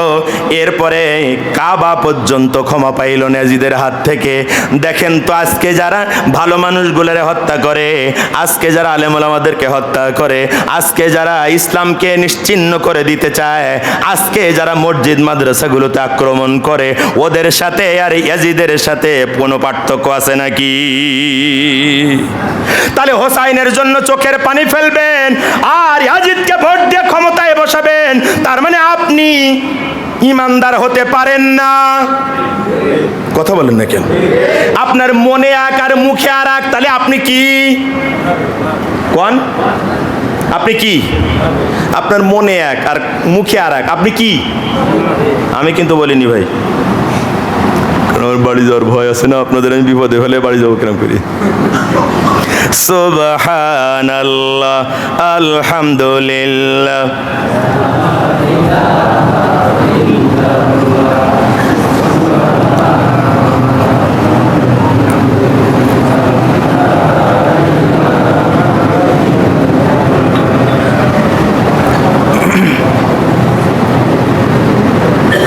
আমার ভাইয়ের, আমার বন্ধুরা, আমরা আলোচনার শেষের দিকে নিয়ে যেতে চাই। কয়েক মিনিটের মধ্যে আলোচনাটা আমি শেষ করতে চাই। আপনাদের কষ্ট হচ্ছে? কষ্ট হচ্ছেন? চলবে? বড় হুজুর ঠান্ডা হয়ে যাচ্ছে। খিচুড়ি হুজুর ঠান্ডা হয়ে যাচ্ছে না? হুজুর আপনি বারবার খিচুড়িকে কটাক্ষ করতেছেন কেন? কারণ আমি প্রচণ্ড খিচুড়ি বিরোধী লোক। আমার ভাইরা ভাই হাবিব ও জানে আমি যে অঞ্চলে থাকি, বাগাসরা অঞ্চলে, শুধু আমার ঠেলায় পড়ে খিচুড়ি প্রায় 95% বন্ধ হয়ে গেছে, আলহামদুলিল্লাহ।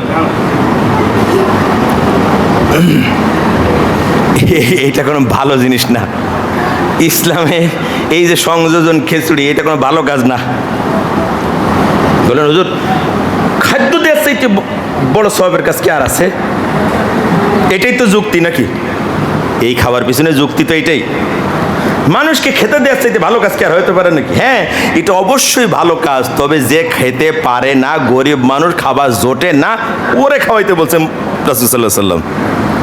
যে বেটা 3 ওয়াক্ত ভালো মন্দ খায়, ওরে আপনি খিচুড়ি দেবেন, ও কি চাইকে একটু দেখবে যে ভালো লাগে কিনা। যে ভালো লাগে তাহলে অর্ধেক খেলো, আর যদি ভালো না লাগে 2 গাল খেয়ে প্যাকেটটা নষ্ট। ঠিক বললাম না ভুল বললাম? কথা বলেন না কে রে ভাই? কয়েকজন এই কাজ না করলে তো লোকও আসবে না, টাকাও দেবে না। চাইল দেশে 2 কেজি করে খিচুড়ি খাবে বলি, তাতেই আমাদের 20-25 হাজার টাকা আয়। তাই তো খিচুড়ি রান্না করেছি। আপনি এগুলো বন্ধ করে দিলে আমাদের এগুলো আর হয়? এই জন্য আমি আর কিছু কয়ে গেলাম না, সিদ্ধান্ত আপনাদের। আচ্ছা বলতেছে, আমার ভাইয়ের, আমার বন্ধুরা খেয়াল করেন, আলোচনার শেষ অংশে চলে এলাম। আমার ভাইয়ের, আমার বন্ধুরা, ক্ষমতায় টিকে থাকার জন্য ইয়াজিদ হুসাইনকে শাহাদাত বরণ করাই দিল। মদিনায় সাহাবীদেরকে কচু কাটা করলো, মক্কায় সাহাবীদেরকে কচু কাটা করলো, এমনকি কাবা পর্যন্ত ক্ষমা পেল না। সেখানে 12 গোলা নিক্ষেপ করে আগুন ধরাই দিল। এই রকমের আকাম করার পরে আল্লাহ রাব্বুল আলামিন 2.5 বছরের মাথায় আজরাইলে পাঠাই দিয়েছে। অবৈধ ক্ষমতা বেশি দিন থাকে না, কথা ঠিক কি না? ঠিক কি না? অবৈধ ক্ষমতা বেশি দিন থাকে না, কখন যে যাবে তা সে নিজেও টের পায় না। কথা বলেন না কেরে ভাই? এটা হচ্ছে অবৈধ জুলুম করে ক্ষমতায় থাকার পরিণতি।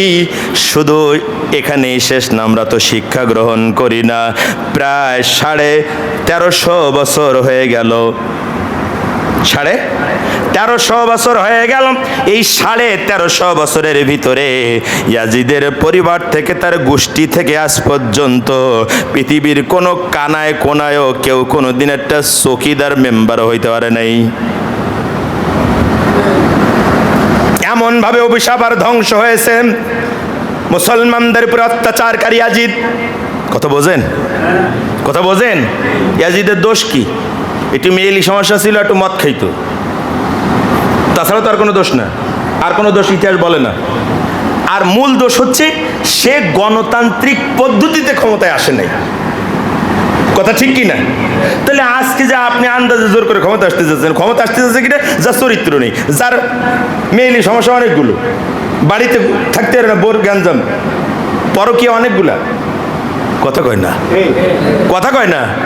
মদ এত খায় যে ওর মা ঝাঁটা নিয়ে থাকে, ক্ষমতার বাড়ি আসবি না। ঠিক বললাম না ভুল বললাম? তাহলে এরকম চরিত্রহীন লম্পট মদখোর নেতা মানা যাবে না, ওই শিক্ষা হোসাইন দিয়ে গেল। আর আপনি আশুরার দিন বসে খিচুড়ি খাবেন আর বলবেন না আমার নেতা খুব ভালো, সাদা আদায় করছিল 50 লাখ, আমাদের 20,000 দিয়েছে, তাই দিয়ে খিচুড়ি খালাম। আর না যাই আমি, তাহলে আবার রাগ হয়ে যাবে। আমার ভাইয়ের, আমার বন্ধুরা, আশুরার ইতিহাস হচ্ছে, আশুরার বিজয়ের ইতিহাস হচ্ছে হযরতে মূসা আলাইহিস সালামের ইতিহাস। হযরতে মূসা আলাইহিস সালাম দাওয়াত দিলেন ভাই হারুনকে নিয়ে ফেরাউনের কাছে। বহুবার দাওয়াত দিলেন, বহুবার দাওয়াত দিলেন। কিছু লোকেরা গ্রহণ করলো, রাষ্ট্রীয় ক্ষমতায় বসে। ফেরাউন গ্রহণ করলো না। এখানেও সেই রাষ্ট্রীয় ক্ষমতা। কথা বোঝা যায়? কথা বোঝা যায়? কিছু লোক বলছে হুজুরে ডেকে নিল কেন, কালকে জোয়ারের খবর আছে, আমরা একটু কারবালার ইতিহাস শুনবো, কান্তি কান্তি বাড়ি যাবো। তা না, শুরু করেছে রাজনীতি দিয়ে, মনে হয় শেষও করবে রাজনীতি দিয়ে। ওরে ভাই, আশুরা আসলে রাজনীতি। আশুরা নেতৃত্ব পরিবর্তনের জন্যই আশুরা। তো আশুরা রাজনীতি বাদ দিলে থাকে কি রে ভাই? না আমি কি বাড়িতে বানাই এনে বলবো নাকি? আমারে দোষ দিয়ে কোনো লাভ আছে? আছে। 15 বছর যন্ত্রণায় আছি, এখনো যন্ত্রণায় আছি। সুবহানাল্লাহ কর। আমার ভাইয়ের, আমার বন্ধুরা, আমাদের কণ্ঠ রোধ করা যাবে না। এই কণ্ঠ আল্লাহ দিয়েছেন, এই কথা বলার ক্ষমতা আল্লাহ দিয়েছেন। জীবনের শেষ মুহূর্ত পর্যন্ত ওই আল্লাহর বড়াইত্বের ঘোষণা আমাদের মুখ দিয়ে বের হবে। ঠিক কি না? কোন নেতার দালালি আমাদের মুখ দিয়ে বের হবে না, হবে না, হবে না, ইনশাআল্লাহ। আমার ভাইয়ের, আমার বন্ধুরা, হযরত মূসা আলাইহিস সালাম দাওয়াত দিলেন ফেরাউনের লোকদের কাছে, কিন্তু মানল না। বরং অত্যাচার, নিপীড়ন, জুলুম শুরু হলো বহুত রকমের। সহ্য করতে না পেরে মূসা আলাইহিস সালাম আল্লাহর কাছে বললেন, আল্লাহ একটু টাইট দাও। আল্লাহ রাব্বুল আলামিন পাঠাই দিলেন ব্যাং। মনে আছে এই কথা? তারপরে উকুন, তারপরে রক্ত আসছিল না এরকমের। একটা করে শাস্তি আসে। আর ফেরাউন লোক পাঠায়া মূসা আলাইহিস সালাম রে হাতে পায়ে ধরে, মূসা এইবারের মতো আমাদের একটু মাফ করে দাও, আমরা ভালো হয়ে যাব। কথা বোঝেন নাই? ভোট যখন আসে তখন অনেক নেতা নেত্রী মাথায় টুপি মাথায় দিয়া, পায়জামার পাঞ্জাবি খোলেই না মোটে, আছে না নেই, মাথায় পট্টি খোলেই না মোটেই। মাঝখানে রাত্রিবেলা যদি খেজুর গাছও দেখে, তাও যায় জড়াই ধরে বলে, ভাই আমি অমুক লোক। কথা কন না কেটে ভাই, আবার যেই ক্ষমতা পায় পাঞ্জাবিও থাকে না, পায়জামাও থাকে না, টুপিও থাকে না, বরং পায়জামা পাঞ্জাবি টুপি পরা লোকগুলোর সাইজ করতে না পারলে ওর ঘুম হয় না। আমার ভাইয়ের, আমার বন্ধুরা খেয়াল করেন, হযরতে মূসা আলাইহিস সালাম বারবার তাদেরকে ক্ষমা করেছেন, আল্লাহ গজব উঠাই নিয়েছেন, কিন্তু ফেরাউন দেখলো রাষ্ট্রীয় সন্ত্রাস কাকে বলে খেয়াল করবেন, রাষ্ট্রীয় সন্ত্রাসী কার্যক্রম কাকে বলে খেয়াল করবেন। হযরতে মূসা আলাইহিস সালামের এই দাওয়াত যখন ওরা গ্রহণ করলো না, বরং তার কারণে যখন বিপদে পড়লো, তখন ওরা দেখলো মূসা যতক্ষণ বেঁচে আছে ততক্ষণ আমাদের শান্তি নাই, অতএব যে কোনো উপায় মূসারে বিদায় করা লাগবে। ঠিক কি না? কথা কয় না? সাইদিরে শুধু আজীবন কারাদণ্ড দিলে হবে না, কারণ যে কোনো মুহূর্তে যদি মুক্ত হয়ে যায় তাহলে আমাদের কপালে বিপদ আছে। কথা ঠিক কি না? যেহেতু 12 বছর বুঝাইলাম, কাজ হইল না, মাথা নত করে না, তাহলে এখন হসপিটালে নিয়ে ইনজেকশন দিয়ে হত্যা কর। কথা বলেন না কেন? কথা বলেন না কেন? তার মানে ফেরাউন রাষ্ট্রীয় ক্ষমতা অপব্যবহার করে মূসার হত্যা করেছিল, আর এ যুগের মূসার অনুসারীদের আলেমদেরকে যারা হত্যা করে ওরা ফেরাউনের গোষ্ঠী। ফেরাউন মূসা আলাইহিস সালামের 12টা কওমের লোক তারা ঈমান এনেছিল। হযরতে মূসা আলাইহিস সালামকে দুনিয়া থেকে বিদায় করবার জন্য সিদ্ধান্ত নিয়ে ফেরাউন লক্ষ লক্ষ বাহিনী নিয়ে, কই এনামুল, কই এনামুল, কই মাওলানা এনামুল হাসান বিন নূর, ভিতরে আসো। আলেম মানুষ বাইরে থাকলে হয় নাকি? আমার ভাইয়ের, আমার বন্ধুরা, আমি শেষ করতে চাই, কথা খেয়াল করেন। এনামুল ভিতরে আসো। আমার ভাইয়ের, আমার বন্ধুরা, হযরতে মূসা আলাইহিস সালাম দাওয়াত নিয়ে গিয়ে যখন তাদের ক্ষমতার মসনদ নাড়িয়ে দিল, ওরা দেখলো এখন মূসারে বিদায় করা ছাড়া উপায় নাই। কথা কন না কে? কথা কন না কে? হুজুরগুলারে বিদায় না করলে খবর আছে, ঠিক কি না? আমার ভাইয়ের, আমার বন্ধুরা, লক্ষ লক্ষ বাহিনী নিয়ে মূসার সৈন্যরা, ফেরাউনের সৈন্যরা মূসা আলাইহিস সালামের লোকদেরকে আক্রমণ করার জন্য বের হলো। আল্লাহর পক্ষ থেকে খবর চলে এলো মূসা আলাইহিস সালামের কাছে, মূসা তোমার লোকজন নিয়ে এলাকা ছাড়ো, কারণ আসতেছে সন্ত্রাসী বাহিনী। ঠিক কি না? আমি কি বানাই বলতেছি না, না আছে কোরআন হাদিসে? আমি সংক্ষিপ্ত করার জন্য দলিল প্রমাণ দিচ্ছি না, মূল ঘটনাটা বলতেছি, শুধু একটা শিক্ষা বলে শেষ করব। আমার ভাইয়ের, আমার বন্ধুরা, হযরতে মূসা আলাইহিস সালাম জাতির লোকদেরকে নিয়ে এবার এলাকা স্থান ত্যাগ করে দৌড়াইতে থাকলেন। খেয়াল করবেন, দৌড়াইতে দৌড়াইতে সাগরের কিনারায় যে হাজির হয়ে গেলেন, বাহারে কালজুম, সমুদ্রের প্রান্তে হাজির হয়ে গেলেন, কিনারায় হাজির হয়ে মূসা আলাইহিস সালাম দেখলো সামনে বিশাল সমুদ্র, পিছনে তাকায় দেখে ফেরাউনের বাহিনী শাসা করে আসতেছে।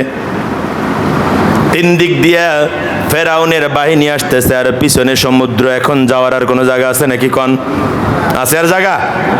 আছে আর জায়গা? এই যে কয়েকদিন ধরে মূসা আলাইহিস সালাম দৌড়াইছে, এর ভিতরে একবারও কি আল্লাহর সাহায্য চাইছে নাকি আল্লাহ আমাদের সাহায্য করো? কথা কন নাকি? চাইছে? বদরের যুদ্ধে 313 জন রেডি করলেন কয়েক সপ্তাহ ধরে। মুহাম্মদ রাসূলুল্লাহ সাল্লাল্লাহু আলাইহি ওয়াসাল্লাম বাহিনী নিয়ে বের হইলেন, তাও সাহায্য আল্লাহর কাছে এতক্ষণ চান নাই। লোক সংগ্রহ করেছেন, তাও আল্লাহর কাছে সাহায্য চান নাই। বদরের প্রান্তরে লোকজন সারিবদ্ধ করে সৈন্যবাহিনী দাঁড় করাই দিয়েছেন। মদিনার প্রেসিডেন্ট বিশ্ব নবী মুহাম্মদুর রাসূলুল্লাহ সাল্লাল্লাহু আলাইহি সাল্লাম হোসেন বদরের যুদ্ধের সেনাপতি। সৈন্য লাইন করে দাঁড় করাই দিয়া এবার আখিরি জমানার পয়গম্বর বদরের যুদ্ধের সেনাপতি মুহাম্মদুর রাসূলুল্লাহ সাল্লাল্লাহু আলাইহি সাল্লাম আল্লাহকে সিজদা দিয়ে এবার হাত তুললেন, দোয়া করতেছেন রব্বুল আলামিন। এটা প্রথম যুদ্ধ, আমাদের কাছে লোক নেই, অস্ত্র নেই, কিচ্ছু নেই। ওরা অস্ত্রে শস্ত্রে সজ্জিত, ওদের লোক আছে, ওদের বাহিনী আছে, ও আমার রব, তুমি মুসলমানদেরকে সাহায্য করো, বিজয় দাও, তুমি মুসলমানদেরকে সাহায্য করো, বিজয় দাও। আয় আল্লাহ, যদি সাহায্য না করো ইসলাম অঙ্কুরে বিনষ্ট হয়ে যাবে। ও আমার রব, মুসলমানদেরকে সাহায্য করো। এভাবে আল্লাহর কাছে ফরিয়াদ তুলতে তুলতে হাত এত বেশি আকাশের দিকে তুললেন, ঘাড়ের থেকে চাদর পড়ে গেল, আর কেঁদে কেঁদে রাসূলের চোখ দিয়ে পানি বের হয়ে দাড়ি ভিজে ভিজে যাচ্ছে। সাহাবায়ে কেরাম ডুগরে কাঁদতেছেন। হযরত আবু বকর সিদ্দিক রাদিয়াল্লাহু আনহু সহ্য করতে না পেরে চলে এলেন কাতার থেকে বের হইয়া, এসে রাসূলের হাত দুটো নামাই দিয়া চাঁদের ঘাড়ের উপরে তুলে দিয়ে বললেন, আল্লাহর নবী গো, আপনি আর কাঁদবেন না। আমার মন বলে আপনার কান্না আরশে আজিম পর্যন্ত পৌঁছে গিয়েছে, অবশ্যই আল্লাহ আমাদের সাহায্য করবে। বলবেন হুজুর মুসা আলাইহিস সালামের সমুদ্রের পাড়ে আর বদরের প্রান্তরের ইতিহাস টেনে আনলেন কেন? তার কারণ হচ্ছে আমরা নগদ ইসলাম চাই। একটু সেজদা দিয়ে হাত তুলে 2 মিনিট আল্লাহ আমাদের বিজয় দান করো, কথা কয় না? 2-1 তাহাজ্জুদ পড়ে আল্লাহ আমাদের বিজয় দাও। কিন্তু যদি বলা হয় ময়দানে নামো, কয় আসসালামু আলাইকুম, আমি ওর মধ্যে নেই, ঝামেলার মধ্যে আমি যাবো না। কথা বলেন না কেরি ভাই? না, কথা বলাই লাগবে। এবার আমাদের সকলের ভাব এরকম কিনা? কথা কন হুজুর, একটু দোয়া করে দেন, আল্লাহ এদেশ ইসলাম কায়েম করে দিও। জোরে বলে আমিন। কথা কন নাকি? যে ইনামুল হাসান বিন নূর কয়েক আসো বেনাপোলে, আজকে একটু নারাই তাকবীর দেওয়া লাগবে। আমাদের মাওলানা ইনামুল হাসান বিন নূর আমাদের মাঝে এসেছে, আলহামদুলিল্লাহ বলেন। আল্লাহ রাব্বুল আলামিন প্রিয় ভাইটিকে কবুল করুক, বলেন আমিন। আল্লাহ তার সম্মান ইজ্জত আরো বাড়ায় দেখ, বলেন আমিন। আপনাদের বেনাপোলের রত্ন, স্বীকার করেন তো? স্বীকার না করলে কিন্তু ডক্টর মোহাম্মদ শহীদুল্লাহ বলেছেন, যে দেশে বা যে এলাকায় গুণীজনের কদর নেই, ওই জায়গায় গুণীজন জন্মায় না। এই জন্য এই ফুটন্ত ফুলটাকে একটু সংরক্ষণ করবেন। সারা দেশে সৌরভ ছড়াচ্ছে, আরো ছড়ায় যাক, বলি আমিন। আমার ভাইয়ের আলোচনার শেষ প্রান্তে এসে যেটা বলতে চাই সেটা হচ্ছে, সাহায্য আপনি চাইবেন তখন যখন যাওয়ার আর আপনার জায়গা নেই। বদরের প্রান্তরে সারিবদ্ধ দাঁড়ানো, এখন সাহায্য দরকার। আল্লাহর নবী তখন সাহায্য চাইছেন, আগে চান নাই। সমুদ্রের কিনারা পর্যন্ত যাইতেন যে সময় লাগে সেই সময় ধরে মুসা আলাইহিস সালাম বাহিনী নিয়ে দৌড়াইছেন, একটুও থামেন নাই, আল্লাহর কাছেও বলেন নাই কাতর কণ্ঠে। কিন্তু সমুদ্রের পাড়ে দাঁড়াইয়া এবার দেখলেন যাওয়ার তো আর জায়গা নাই, এখন তো আল্লাহর ইনস্ট্যান্ট সাহায্য দরকার, এই মুহূর্তের সাহায্য দরকার। কথা বলেন ঠিক কি না? আল্লাহর কাছে ফরিয়াদ তুললেন মুসা আলাইহিস সালাম, রব্বুল আলামিন তুমি আমার জাতিকে আর ইসলামকে বাঁচাও। কথা ঠিক কি না? জিবরাইল আমিন এসে আসলেন, আশা বললেন, ও মুসা, এই লক্ষ লক্ষ অস্ত্র শস্ত্র বাহিনীতে সজ্জিত ফেরাউনের বাহিনী নিজে নেতৃত্ব দিয়ে নিয়ে আসতেছে। এত বড় বাহিনীর বিরুদ্ধে তোমার অস্ত্র নেই, লোকবল নেই, কিছু নেই, পারলে ওর সাথে সন্ধি করো, না হয় আপোষ করো, এর মধ্যে আল্লাহ নেই। বলছিল না কি এরকম খবর হয়েছিল না? না বলুন হুজুরের কিরে প্যাস লাগাই কলেন কে, তাই না? মাথার মধ্যে এটা আসতেছে না? সোজাসুজি বলবেন, জিবরাইল আসছিল সাহায্য নিয়ে, তা আপনি পেঁচা ইজিলাপির মতন সোজা করে বললেন কে? তার কারণ হচ্ছে আপনার হাতে অস্ত্র নাই, আপনার হাতে লোক নাই, আপনার হাতে অ্যাটম বোমা নেই, আপনার হাতে মিসাইল নেই, ক্ষেপণাস্ত্র নেই, নৌবহর নেই, আপনার বিমান প্রতিরক্ষা বাহিনী নেই। এখন দাদাবাবুর সাথে পায়ে ধরে আপোষ করা ছাড়া আপনার তো বাঁচার আর কোনো লাইনই নেই। কথা কন না? আপনারা বুদ্ধি দেন না কেন? ওদের সাথে একটু আপোষ করলে, ওদের একটু পায়ে যদি একটু জল তুতি জিওবাদের একটু সাইটি সাইটি যদি দেওয়া হয়, তাহলে এই যে অনেক বড় বড় নেতা হওয়া যায়।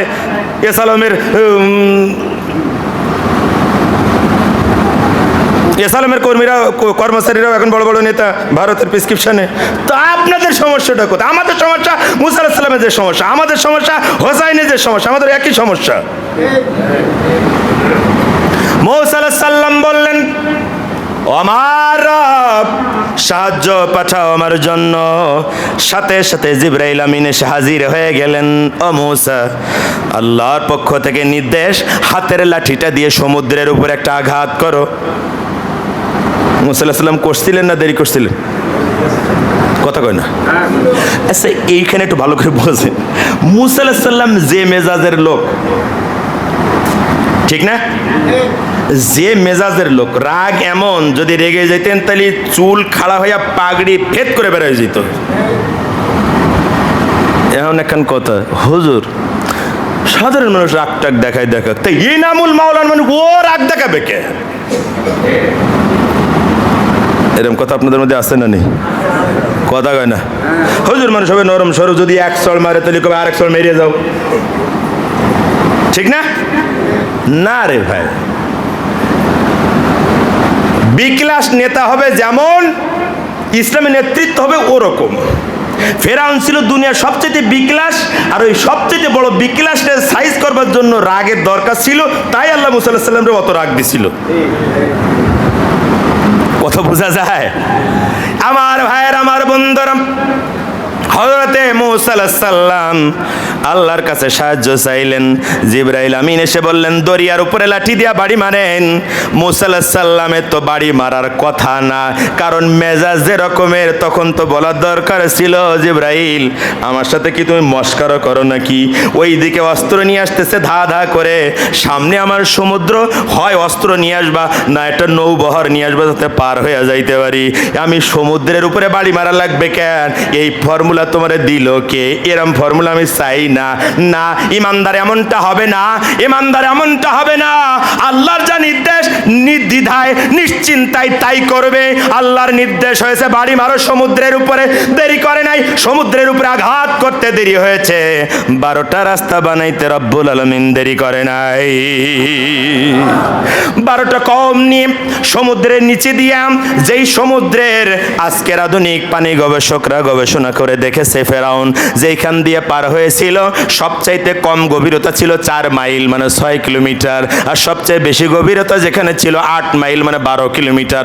বোঝেন? 3 হাতের পুকুরিতে ডুব দিয়ে থাকতে পারেন না। পানি 13 ভাগ হয়ে 12টা রাস্তা। মুসা আলাইহিস সালাম 12টা কম নিয়ে উপরে উঠে গেছে। মুসা আলাইহিস সালামের লোকেরা এখনো দৌড়ায়। মুসা আলাইহিস সালাম কয় দৌড়ায় না, একটু ফিরে দাঁড়াও সমুদ্রের কিনারায়, একটা ফাইনাল খেলা দেখে যাও। কথা বুঝতেছেন না? ফেরাউন এসে দেয় রাস্তা তোমার বাপ বানাই থইছে, সৈন্যবাহিনী নিয়ে ঢুকছে ওর মধ্যে। মুসা আলাইহিস সালাম দরিয়ার কি বলে, মুসা আলাইহিস সালাম দরিয়ার ওপারে, আর ফেরাউন তার বাহিনী নিয়ে কোথায় কোথায় কোথায়? আচ্ছা, এই দুনিয়ার সবচেয়ে বড় ক্ষমতাধর বি ক্লাস্টারে সাইজ করবার জন্য আল্লাহ কোন বাহিনী পাঠাইছিল? মশা তো নমরুদের সাইজ করালো, ফেরাউনের সাইজ করছে কি দিয়া? কোনো বাহিনী লাগেনি, পানিরে বললো রাস্তা বানাই দে, পানির রাস্তা বানাই দিল। মুসা আলাইহিস সালাম চলে গেল। এখন আল্লাহ বললেন পানি, বলছিলাম রাস্তা বানাই দিতে, এখন হুকুম তুলে নিলাম, আগে যা ছিলি তাই হয়ে যা। কথা কয় না? কিছু করা লাগবে তো? আপনি যে এত ক্ষমতার ভাব দেখান, ওরে বাবা, মনে হয় যেন আপনার ঘাড় বহুত পাল্টে সমান হয়ে গেছে। ভাব এইরকম দেখেন, আপনার এই ভাব যে 1 সেকেন্ডেরও টাইম নাই, তা কি বোঝেন?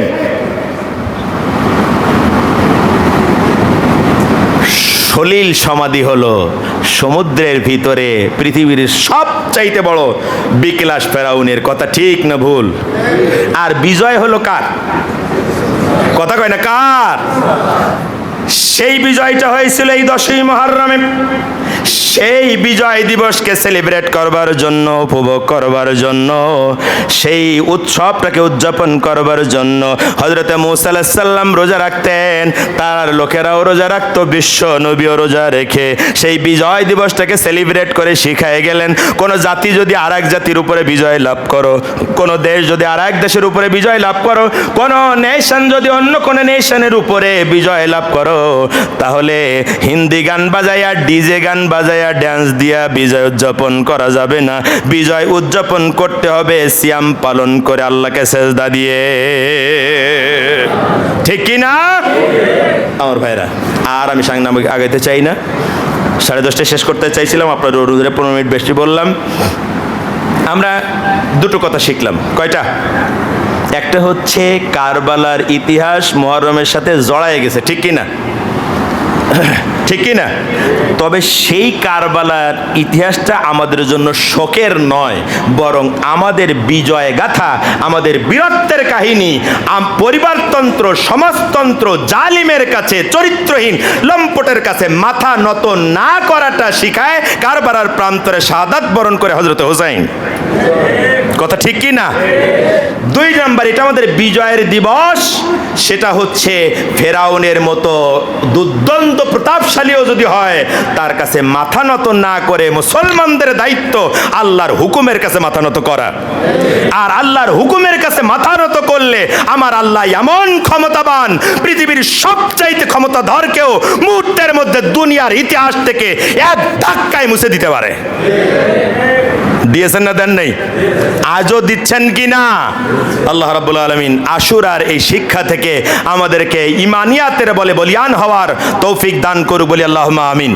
আমি এই মুহূর্তে মাওলানা ইনামুলকে সামান্য কিছু কথা বলার জন্য আহ্বান জানাচ্ছি। 2-4 মিনিট বলো।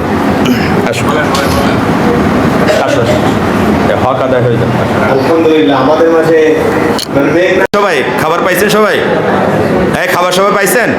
তাহলে এখন দোয়া। আল্লাহুম্মা আমিন।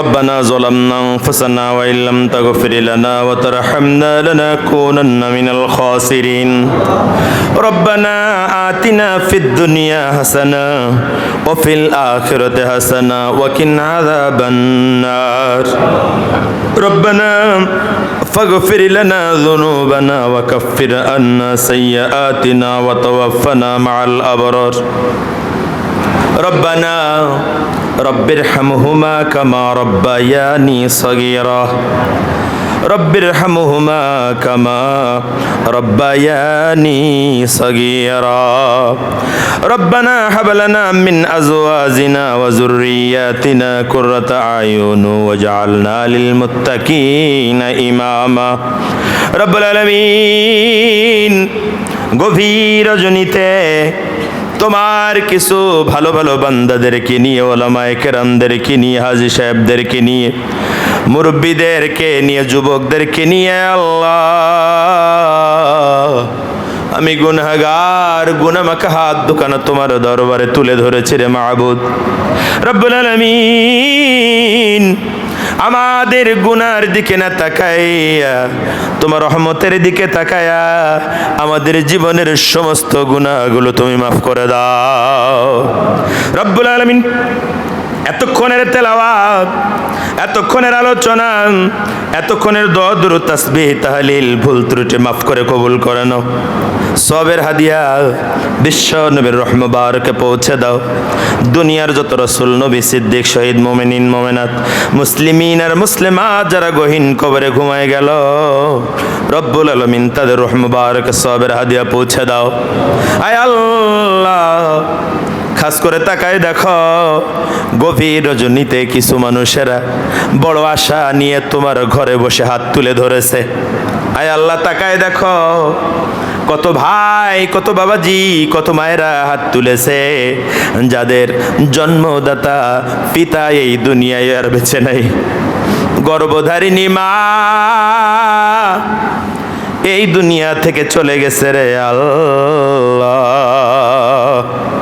মাহারা পিতাহারা সন্তানেরা, এতিম সন্তানগুলো তোমার কাছে হাত তুলেছে মাবুদ। এতিম সন্তানের চোখের পানি, হৃদয়ের যন্ত্রণা আর কাঙ্গালের মতো, ভিক্ষুকের মতো তুলে ধরা হাতের দিকে তাকায়া পিতামাতার কবরগুলোকে রিয়াজুল জান্নাহ হিসেবে কবুল করে নাও রব্বুল আলামিন। মা যার কবরে, বাবা যার কবরে, ওই কবরগুলোকে আযাবের কেন্দ্র বানায়ো না রব্বুল আলামিন। পিতামাতার কবরটারে তুমি জান্নাতের বাগান বানায়া দাও। আমাদের দাদা দাদি, নানা নানি, আপনজন, আত্মীয় স্বজন, হকদার, দাবিদার যে যেখানে ঘুমায় গেল আল্লাহ মাফ করে দাও রব্বুল আলামিন। ও আমাদের রব, যত মানুষ মানুষকে জুলুম করে হত্যা করা হলো। ঢাকার মিটফোর্ডে পাথর দিয়া থেতলে দিয়ে যাকে হত্যা করা হলো, তাকে সহ জুলাইয়ে যারা আত্মাহুতি দিয়ে আমাদেরকে স্বাধীন করে গেল রব্বুল আলামিন, এই সব শহীদদেরকে তুমি শহীদ হিসেবে কবুল করে নাও রব্বুল আলামিন। ফরিয়াদ তোমার কাছে, কারবালার প্রান্তরে ইমাম হুসাইনের নেতৃত্বে যারা শাহাদাত বরণ করলো, অন্যায়ের কাছে মাথা নত করে নাই, জুলুমের কাছে, অযোগ্য নেতৃত্বের কাছে আত্মসমর্পণ না করে যারা শাহাদাত বরণ করলো, রব্বুল আলামিন তুমি তাদের শাহাদাতের সর্বোচ্চ মর্যাদা দান করে দাও। আয় আল্লাহ, তার থেকে আমাদেরকে শিক্ষা গ্রহণ করে জালিমের কাছে, অযোগ্য পরিবারতন্ত্র আর রাজতন্ত্রের কাছে আমরা যাতে মাথা নত না করে কোরআন সুন্নাহর জন্য যাতে জীবন উৎসর্গ করতে পারে সেই তৌফিক দিয়ে দাও রব্বুল আলামিন। আমাদের এই দেশটা তুমি ইসলামের জন্য কবুল করে নাও। আয় আল্লাহ, অনেকে দোয়া চেয়েছেন, এখানে টাকা পাঠিয়েছেন রব্বুল আলামিন, যে যে উদ্দেশ্যে দোয়া চেয়েছেন তুমি কবুল করে নাও। আল্লাহ, আমরা যারা হাত তুলেছি তুমি আমাদেরকে ইসলামের জন্য কবুল করে নাও, আমাদের অভাব দূর করে দাও, আমাদের উপর থেকে সব রকমের বালা মুসিবত দূর করে দাও, আমাদের পরিবার থেকে সব রকমের অশান্তি আর অভাব দূর করে দাও। আয় আল্লাহ, আমাদের সন্তানগুলোকে চক্ষু শীতলকারী বানায় দাও। আয় আল্লাহ, এই দেশটা তুমি ইসলামের জন্য কবুল করে নাও। আয় আল্লাহ, এদেশের সব ষড়যন্ত্রকারীদেরকে তুমি নস্যাৎ করে এদেশে কোরআন সুন্নাহর আইন কায়েম করে দাও। আয় আল্লাহ, এদেশে যারা মববাজি করতেছে, এই সন্ত্রাস করতেছে, ধর্ষণ করতেছে, খুন করতেছে, আল্লাহ এইগুলোরে তুমি হেদায়েত দিয়ে দাও। আল্লাহ, এইগুলোরে তুমি হেদায়েত দিয়ে দাও। আল্লাহ, এইগুলোরে তুমি হেদায়েত দিয়ে দাও। আয় আল্লাহ, হেদায়েত যদি কপালে না জোটে, আল্লাহ নমরুদ, ফেরাউন, হামান, কারুন, সাদ্দাদ আর হাসিনার মতো গজব দিয়া দুনিয়াতে বিদায় করে দাও। আয় আল্লাহ, আজকের এই অনুষ্ঠান যারা করেছে আল্লাহ তুমি তাদেরকে উত্তম বিনিময় দান করে দাও। আয় আল্লাহ, যারা টাকা দিয়ে, পয়সা দিয়ে, অর্থ দিয়ে, শ্রম দিয়ে, বুদ্ধি দিয়ে আজকের এই অনুষ্ঠান যারা কায়েম করলো রব্বুল আলামিন তুমি তাদেরকে উত্তম বিনিময় দান করে দাও। আল্লাহ, এই মসজিদের ইমাম, মুয়াজ্জিন, মুসল্লি, কমিটি সবাইকে তুমি কবুল করে নাও। আয় আল্লাহ, অসংখ্য ওলামায়ে কেরাম হাত তুলেছেন আমার সাথে। আয় আল্লাহ, এনামুল সহ আল্লাহ যারাই হাত তুলেছেন আল্লাহ সকল ওলামায়ে কেরামের ইজ্জত সম্মান তুমি বাড়ায় দাও। আল্লাহ তাদের খেদমতটাকে জাতির জন্য কবুল করে নাও। আল্লাহ, আমি তোমার ছোট্ট গোলাম কথা বলতে যে কোনো ভুল বলে থাকলে মাফ করে দাও। আল্লাহ, তোমার এই বান্দারা মনে মনে যে যা চায় তুমি তাই দিয়ে দাও। আল্লাহ, দেশে যারা ইসলাম প্রতিষ্ঠার আন্দোলন করতেছে তাদের যোগ্যতা বাড়ায় দাও, ভুলগুলো মুছে দাও।